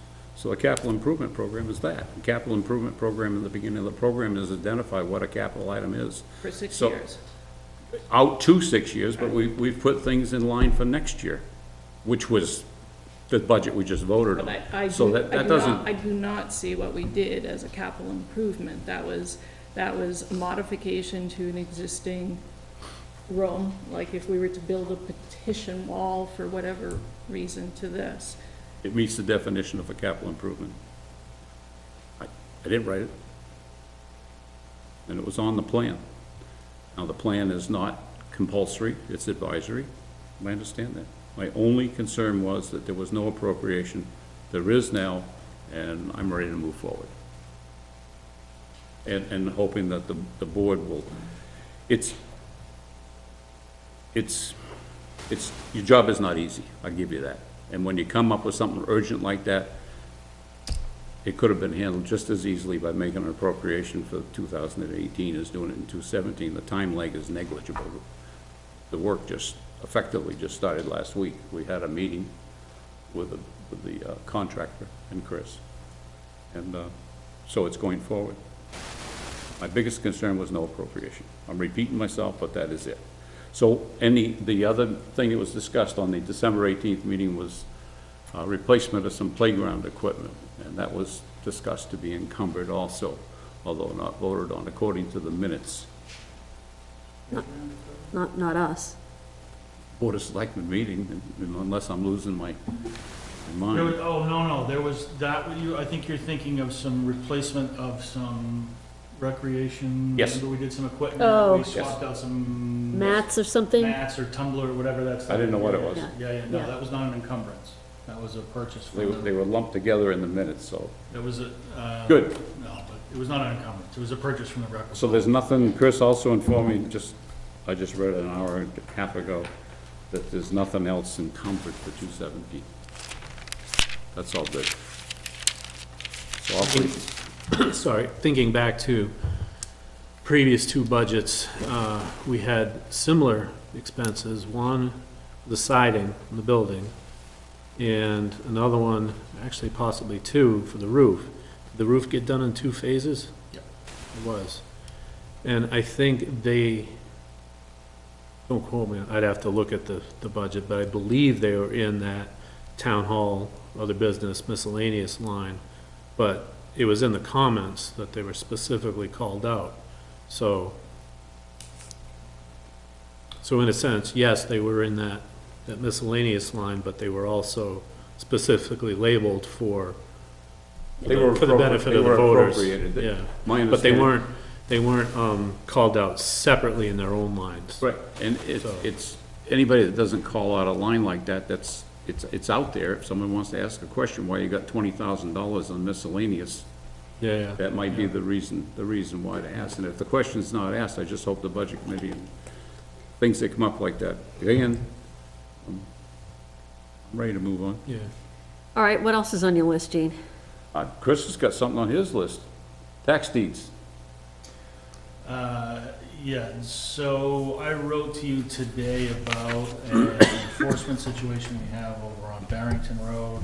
Yep. It happens to be a property which you just very recently waived the tax collector's deed on and did not take the property. This is one we've been going back round and round with for Yep. 3 years anyway. We generally avoid tax deeding properties like this because they come with inherent headaches and risks and Baggage. challenges and baggage. In this case, the enforcement situation that we have, and our desire to get it all wrapped up in a timely fashion, we're recommending that we parcels because we think it's the fastest, safest, most likely least expensive way for us to get the enforcement stuff taken care of. We always are reluctant to tax deed primary residences, but in this case, we talked through it with the building inspector, our attorney, chatted about the Gene briefly, police chief briefly, and I know this case pretty well. That's what we're gonna suggest that you do so that we can get things cleaned up and turn around and offer the first available opportunity. Our intention here would be to complete the cleaning process, which includes mortgage research, notifications, Yep. filing of various things Yep. that Gene would be mostly taking care of. And then, at the moment we take ownership of it, we begin the notification process that we're going to sell it. And I would suggest that we just hand it off to an auctioneer and it does this kind of stuff for most towns all the time. Yep. Make quick work of it. We'll have a couple other separate decisions to make along the way, but that is the general plan. Reluctantly, but it's a mess to deal with. Yeah, yeah. What does the auctioneer cost? I Flat. don't know, it'll be. Percentage it'll or flat probably be a fee? percentage, yeah. I think we have to expect that we're not gonna get a lot in sale proceeds. And our motivation here is to clean up a waste situation. And to Safety get concern. Yeah, and to Yeah. get what could be a decent piece of property back on the tax rolls in a way that actually produces tax revenue. It has not done that for several years. I believe well for the foreseeable future. So Yep. this headache is not going to get smaller. It's a Band-Aid, we just need to rip it. What do you need from us, Chris? Do you want to weigh in on anything beyond that? It's, I have some motion language for you that I want to tweak, but, okay. There is a potential of administrative order. You can inspect the property even though it's still in the ownership of the current owner. And I don't know if that's, I have no recommendation about this property. It's, I just go ahead and do my thing. I'm not familiar with the property, but I know what the numbers are, and you folks probably do at this point too. But if you feel that that cleanup is necessary, you must, or you will know that there's a way that the town can send a representative legally in to inspect the property. we've been on the property. Okay. And So- and so envisioning I using want- that enforcement path. I want to understand that more, because, so you sent us a list of several properties, right? Yes, yes. So on those, so there is a way to go in and inspect those properties when you bring those forward to us? Yes. Okay, so we don't have to wait until the situation that we're in right now, in looking at a possible lien. We can do that prior. Not a possible lien, a possible deed. Yeah, deed, thank you. Because having seen this particular situation, I think we should make that standard protocol. I'm not aware of what you're, This is what I came out at the last meeting, so let's take it with a advisory. if there really is an angle to that, then we would pursue that. We have plenty of ways that we can, in the guise of other enforcement mechanisms, we can get onto properties, and that's how we happen to come across this one. If there's one in the tax deeding context, that would be new to me. I think if there is, I think that we should make that kind of a standard protocol to situations to understand more, because I think that gives us insight into what might be going on further as well. Yeah, I mean, this is, I don't disagree with you. I do think that this is probably an extraordinary situation as well, right? It's unique, and it may not be alone in town, but it's pretty close to it. Yeah, There are a couple others that are, Okay. if we did, we did have reason to be on the property just in the tax deeding context, it might make the decision about Okay. deeding easier, or it might help us avoid larger problems down the road. Okay, so that would be a good thing to know. So just one other FYI, they did not at this past workshop, but previous, a poll on how many towns proceed with tax deeds if there are people living in their homes. They do, A lot. yeah. Exeter being the one, I had a one-on-one discussion. She Oh, said, really? yeah, we don't hesitate. Oh, really? They've- Cold-hearted. Yeah, I really struggle with doing that, but they call the sheriff, you're evicted, property's up for sale. Boom. Wow, I mean, it's a process. wow. Because, and they've been drilling this home, and at some point I'd like to talk more about tax deed, but it's a constitutional issue. And due process has got to be followed, because you're taking somebody's property. And it's a serious thing, and lawyers that challenge it want, and I had a short discussion with Chris about this just an hour and a half ago, is that we better have our ducks in a row, which, and this is a side view of everything that has to be done before you work up to deeding, starting with notice of delinquent Yeah. taxes. Yeah. And those notices have to go to the right people within the right time frame, and they have to have accurate information, and they have to be signed in Yeah. black. Yeah. I mean, there's, Yeah, and registered at the registry of deeds. So it's, if you decide to go this way, then I need to do some research and make sure. And the other question I posed to Chris is, because this one property has had several years of leaning with no attempt at deeding, you have to either pick a year, it's an attorney discussion, pick a year, or go like you did on USA Springs and just shoot for the whole thing. So it's not just a matter of 20 minutes work to do the deeding. It's gonna take some work on Okay. on my behalf and on Chris's. When you're done with that, I have other things on deeding. Okay, so on this particular case, does anybody have any questions? I have some Yeah. questions. Not knowing the specific property that you were referring to, and again, kind of new to the game here, what is the dynamics of this property? You said there could be some cleanup. What are we talking about? Is it a Superfund site? I mean, there is. No, it's, there's, the thing that got we've got a tenant, a rental property, that is not up to code. That situation is actually pretty straightforward, and we can handle that administratively without too much difficulty. We've also discovered a pretty sizable pile of trash and evidence of burning of trash. Home trash? Yes. Okay. No indication of chemicals, Superfund kind of stuff. Okay. Or that, No evidence of that in our first pass through. slide through those. It's always been residential. Yes, That's a good thing. yes. Yeah. So my question is,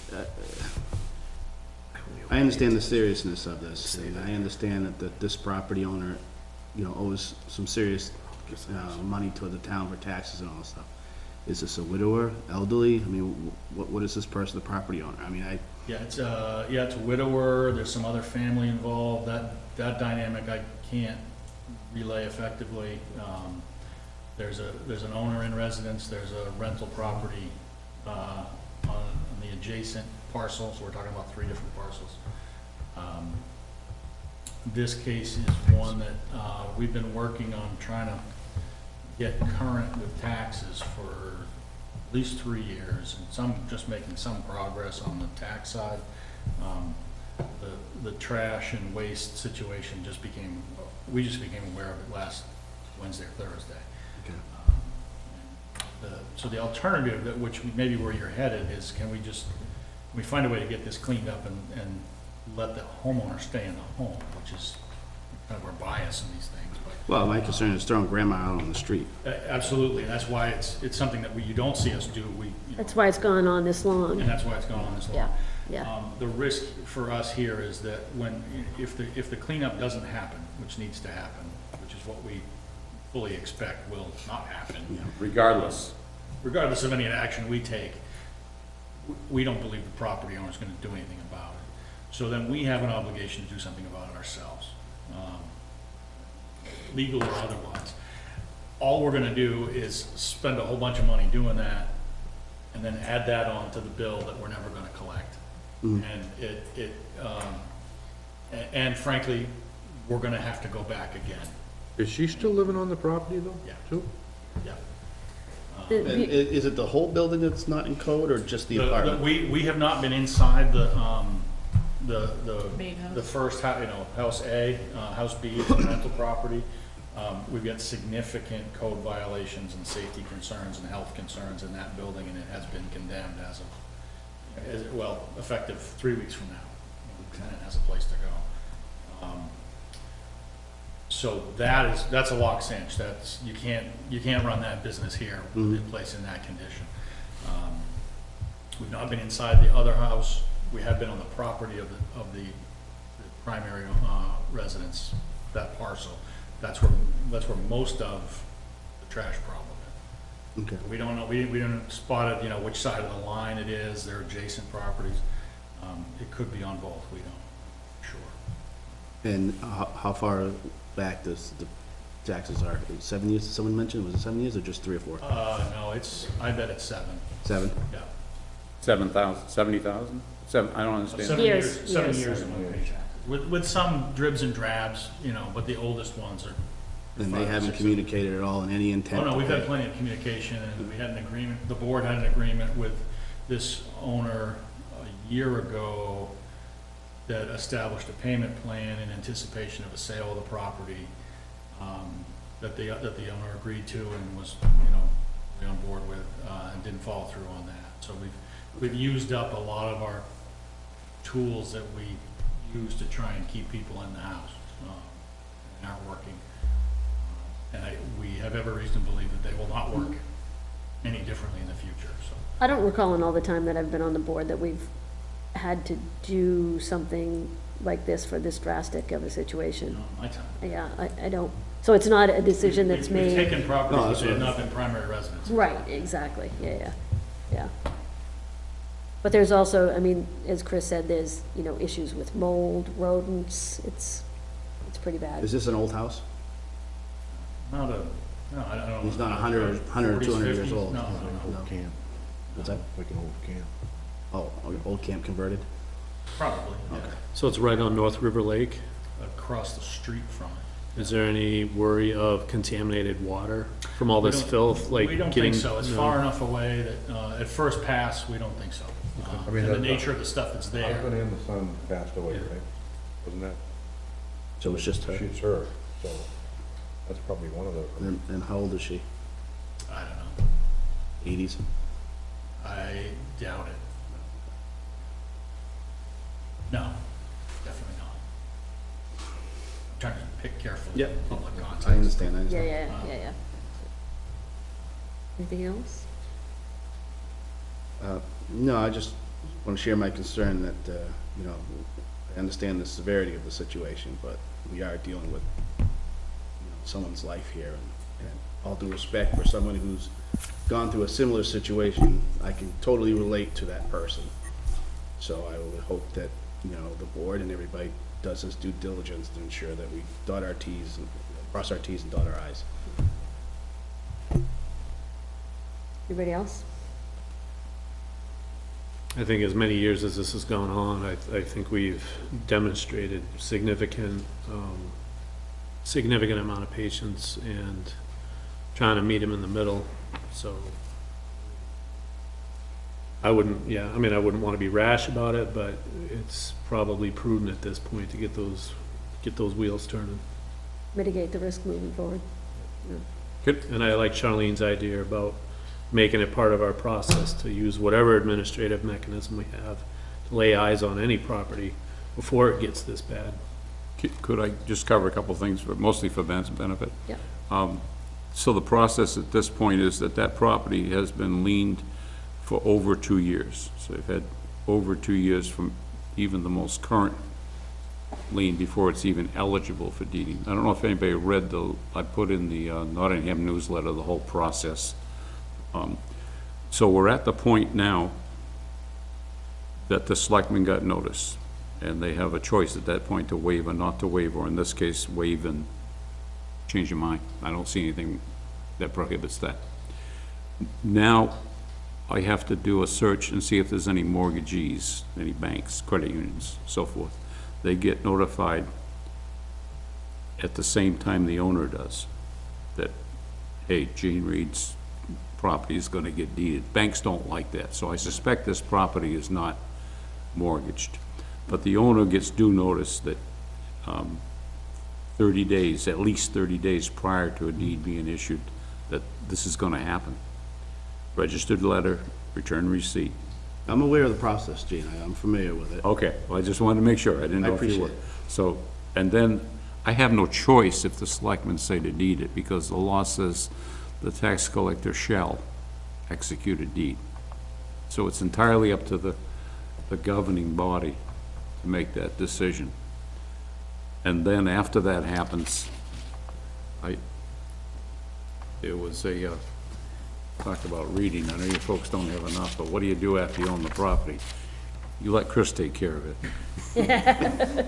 But there's a lot of, talking about dotting your i's and crossing your t's, there's a lot to be done after the property, that the municipality now owns the property. And it's gonna be up to you folks and Chris and Don to follow through on what's needed after that. So, that being said, I appreciate now that I know that you know the process. That's good, because it is complicated, and it's a lawful taking of property, so. I have nothing else, I don't Okay, think. so Chris, you gave us language for a motion, but you just indicated that you want to make a I change. just wanted you to stick a phrase in it, do you have it in front of you? Yeah, I actually, yeah, go ahead. Before to research mortgage holders, Yeah, to revoke the deed waiver. I was gonna ask you that, if we would be rescinding the previous I don't think action. it matters, this is a belt and suspenders thing, but, Yeah. we was talking with Gina ahead of time, so let's throw it in there. okay. All right, so, I'll take a motion. I make a motion that the select board directs the tax collector to revoke the deed waiver, research mortgage holders, deliver required notices, and issue a tax collector's deed for the following parcels: map 1, lots 2, 3, and 12. Second. Okay, before I call a vote, is there anything else that anybody wants to discuss before we vote? The intent is to, should the town take the property, is to flip it, to get, to recoup the money lost, and not to add it to some other, Inventory. No, We, you will, we don't want to be landowners or, okay. yeah, no, once we get to that point in the process, you'll hear about this again, and it'll be me coming to you and saying, I want to engage this auctioneer to sell this property on these terms on this date. And we'll have all that lined up before we ever take ownership of it. Part of the way the best way to work this is the same day that you take ownership, you start the notification process of sale, so that our ownership window is as short as possible. If I may, there will be an eviction process then too, which will be at some cost, and maybe some delay as tenants and owners have a lot of rights. Well, this could drag out, because if I recall, the property on Stage Road by the power lines took a long time to get those folks out.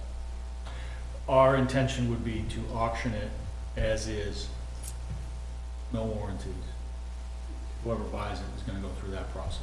But what I'm saying is to prep the property in terms of having it, you wouldn't sell it with a person in there.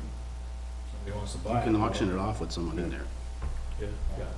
okay, So And that's a decision you can make at that time. Yeah. It's gonna cost us on the front end, but I have one question. Chris, do we have, if the homeowner so chooses, do we have resources to connect that homeowner to services that can help Oh, yeah. them find a home? yeah, well, once we know, the owner has the ability to, once we give this notice, to come in and Pay it, pay what's pay it owed. And we will do that outreach and, try and make that as painless as possible. I don't know that this particular case is gonna be all that solvable, but well, she could we come will- in and pay it all, but then there's still the issues of, we the got state of the issues. building and, yeah, okay. We'll apply our full welfare hat to that as well. Okay. All right, all in favor of the motion as read? Aye. And that's unanimous. All right, Jean, what else is on your list? Deeds.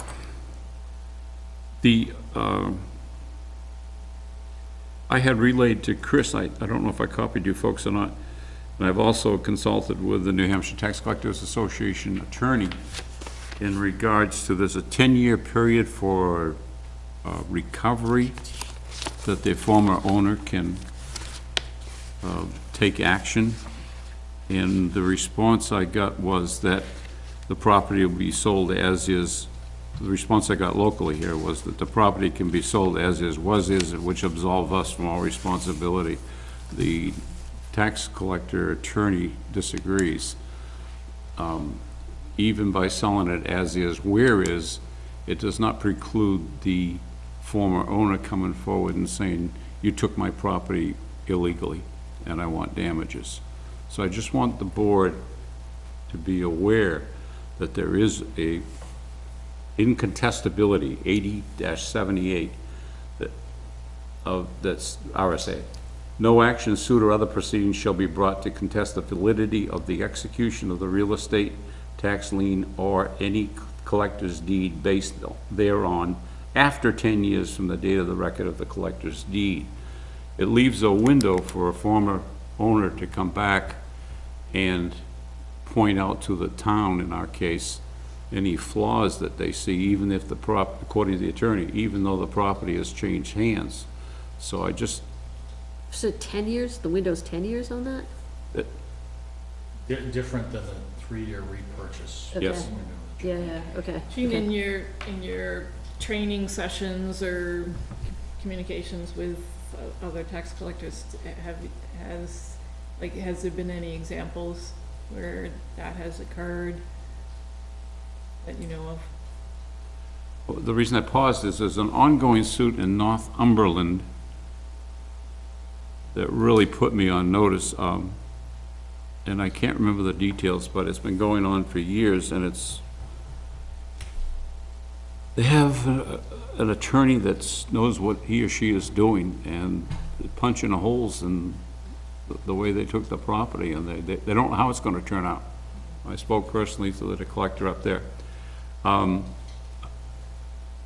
did stand up and ask this question, and so I got a verbal from the attorney, and just what I said, that you may still be liable even though you sell it as is, whereas, again, it goes back to this, and I've had discussions with 2 different attorneys at various meetings. It goes back to the U.S. Constitution and the state constitution, mostly U.S., of the due process and taking of another's property. I can't remember what amendment that is.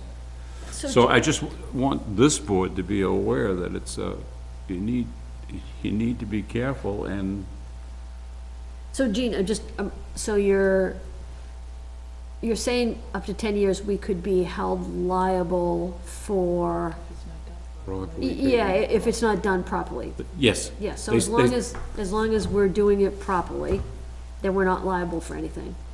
It'd be up for the court to decide. I can't. Sure, but that's your whole point is, let's make sure we're doing everything when we're My doing whole point is that, properties. and the other point is that you may not close the book on something thinking it's all said and done until after that 10-year period. It doesn't say you can sue during that 10-year period, but it says that you can't after. Okay. So, and that's the reason, is to give a window and to give some finality. It's a long window. It is a long window. But this, again, it goes back to Sure. the gravity of what you're doing, the town is doing. Yep. So that is something to consider. We have talked about it. And one of the things that what Jim Raymond had, and Chris, you can correct me, but my memory says that he said a lot of these all tax deeded properties are inherently flawed, which scares me that they don't have the, how did you explain it, Chris? They don't have the. They're not considered clean title. Right. Whereas if you and I exchange property with a quick Well, claim you deed. could probably find defects with a lot of transactions, but Right.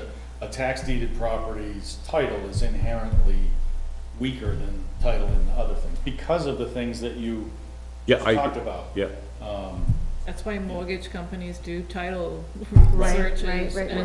And you can find that, lending can be, Right. borrowing can be harder for those properties. Right. The bar is higher. There's probably situations, government, federal government won't pay you for something that, or whatever, because of that title, that cloud over the title.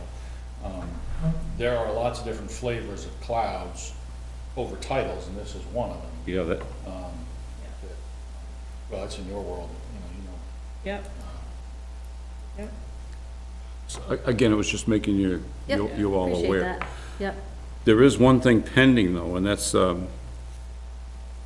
USA Springs. Originally, the deeds were written, it was taken out of Bill's hands, the former tax collector, and the attorney came up with it.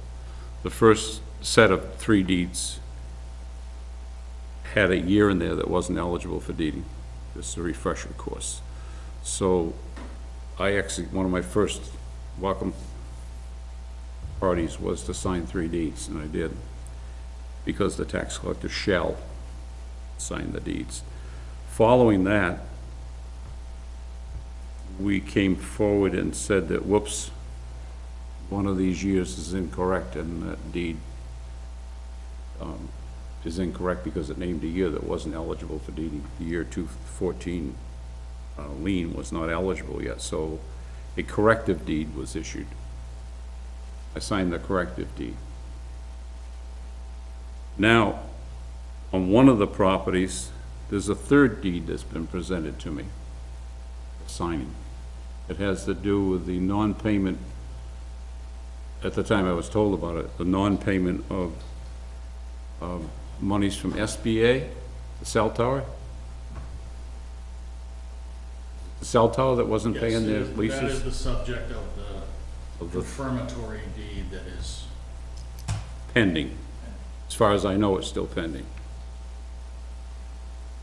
Still pending. yes, Are the payments, are they making payments? no, they're waiting on the signature. They're not gonna get my signature, because I don't own the property anymore. The governing body, the town owns the property. I've signed deeds to the town. I'm not the owner.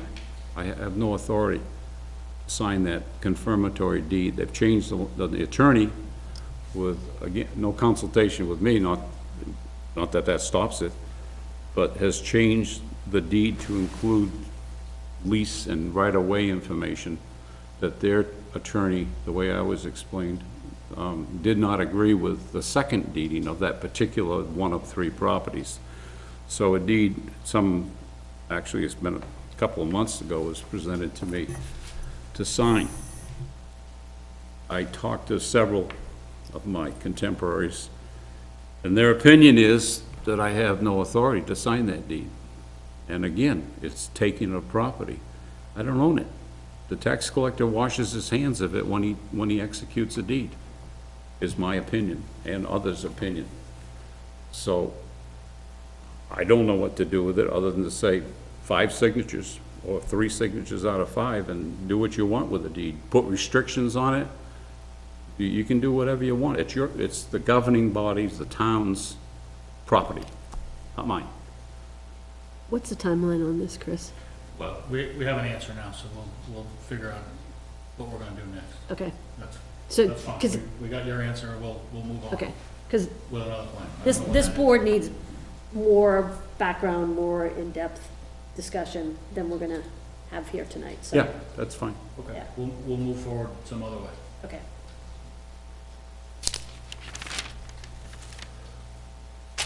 All right, Gene, it's getting close to past my bedtime, and we've It's got, already past mine. we've got other items on the agenda. What else can we, I'll make it short then. I came before this board about 3 months ago to talk about impact fees, and I left some homework, if you will, with the board to get back to me, and I haven't heard anything back. I passed out stuff. I had asked for I do not have the paperwork in front of me, but I hope you all do, about setting up a review of how the impact fees are being spent and see if they meet the intent and the stated reason of the law. I've got no answers. The attorney, according to the minutes, attorney was going to be consulted by Chris, either or both New Hampshire Municipal or the town attorney, to answer the question at that time whether the fire station and the request from the school to finance a study out of the impact fees.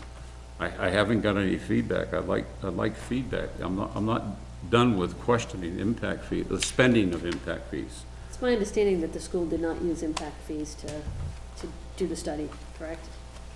The fees, they did not use the fees to fund the study. I just learned about that the other day. Did they correspond with you what they're gonna do or why they decided not to? No. How'd you find out? We asked them where their request for the money was that we had been anticipating as we came into year end, and they told us they had used some other money for it. So we don't have a dog in that fight in any other way, so they asked for the money, they changed their mind, so they didn't get the money. The fire station this year is gonna get money from the impact fees? That's something that'll come before the board, as it typically does. I think we usually do it in the summertime somewhere, but that's a decision that's made each year by the board. I'd like to, I realize they are. and therefore I'll cut it short tonight, but I would like to have a lengthy discussion, further discussion on this, because I still contend that the fire station does not qualify for the expenditure of impact fees. And anybody that's got an impact fee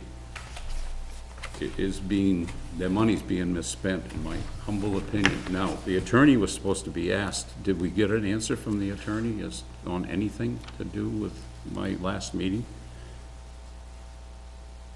I believe we had communication that you had some communication, and I could have my subjects mixed, but I think you went back to that question, you got the answer you wanted, and you decided not to share the attorney's communications about it. You restated your comfort with the decision that you'd made earlier in the year. Yeah, exactly. And Yep. opted to let it sit right there.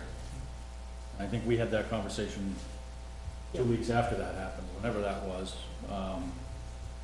I think we did. Yeah.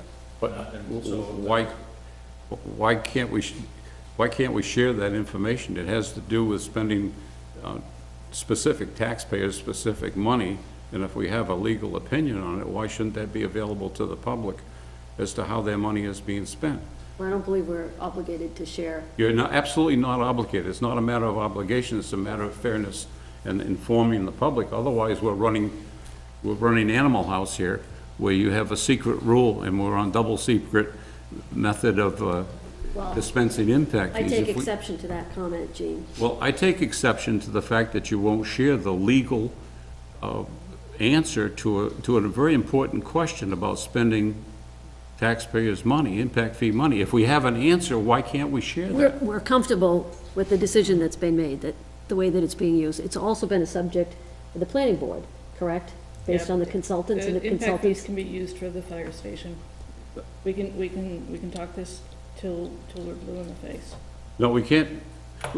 it's important to remember that for anybody that has standing, has standing in an impact fee case, which I don't believe is you in this case, but. I don't either. I wish I Anybody that has did. standing has a path of appeal if they are not Yeah. comfortable with the decision that this board has made. So, Yep.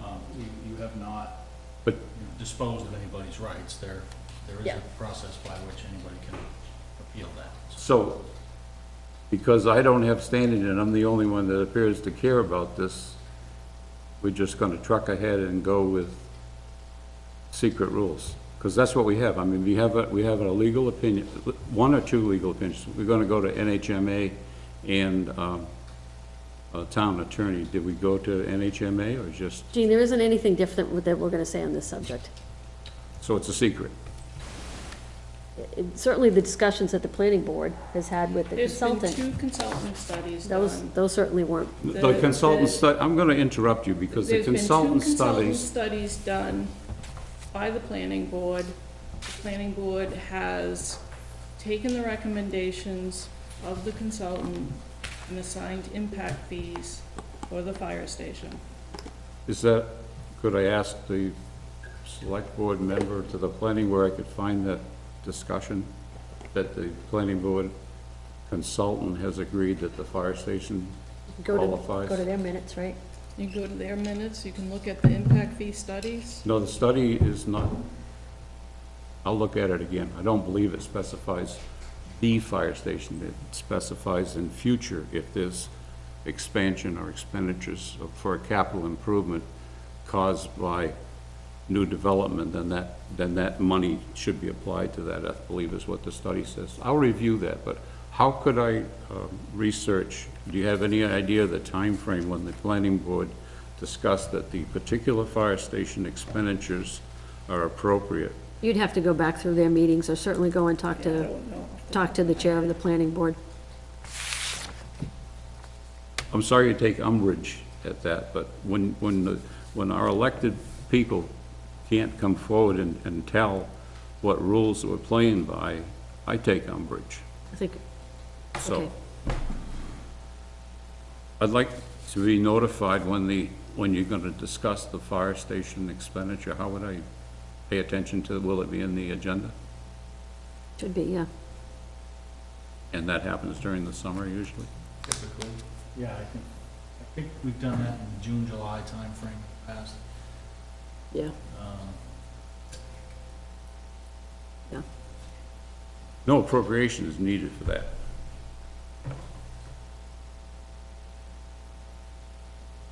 Expenditure.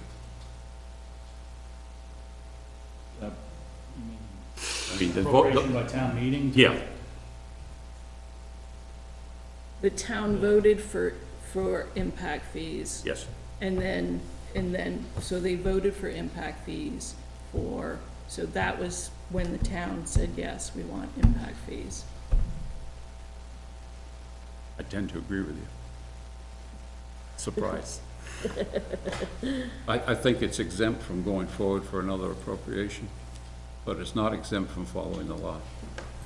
Thanks for coming in, Gene. Real quick, you just, it's House Bill 1673 Yeah, that sounds we're talking about, Yeah. and it's coming out of Hillsborough County. And the vote, though, we had two of our reps didn't make it. One was excused, one decided not to vote, and then one was a yay and one was an A. Like I said earlier. Yeah, Nice. you did. Nice. Fortunately, they weren't swing votes, but I like, yeah. Okay, thanks, Gene. Are those senators? No, reps. It's in the Senate. It's going, The Senate it's a plays House in bill, which is gone, it's to the Senate now, so whoever our Senate I mean, yeah, is, be the person to contact and the chair of the appropriate board. Okay, is there any other business before we conclude the public portion of this meeting? Oh, real quick. The anniversary committee, they're looking to spend around $70 on a banner that they'll use for the next 4 years. So, you can hear her starting to fume. What we really need is, we don't want to get caught up in this whole series of one-off expenses. And they kind of came back at us for the $75 that they had already promised for the logo contest. And I think what we requested at the time was that Charlie communicate to them that we'd like to have them come in with an estimated budget. Yeah, I think they're gonna do that. So, yeah, so I think we're inclined not to say yes to the $70. Not because it's a big amount, but just because We want to see the we budget. want to see the whole thing. Or even if they come to us and say, you know, we need to do these 5 things to help get momentum going, and these 5 things are gonna cost, you know, X, Y, Z, then that would be fine. But we just don't want a string of one-offs. Okay? All right. I will take a motion to go into into non-public on those two. I'll make a motion that we enter into non-public per RSA 91-A:3 to B and D. Second. Okay, on this, Ben, we need a roll call. So when I say all in favor, we have to go one by one. State your name. Say aye and state your name. Okay. Okay, so all in favor of going into non-public under the reason cited? Aye, Benjamin Bartlett. Hi, Tyler Eden. Aye, Charlene Dennison. Aye, Donna Danus. Aye, Tony Dumas. Okay, coming out of non-public, there will be no additional public discussion. We've been through our agenda, so at that point, we will conclude the public meeting as well.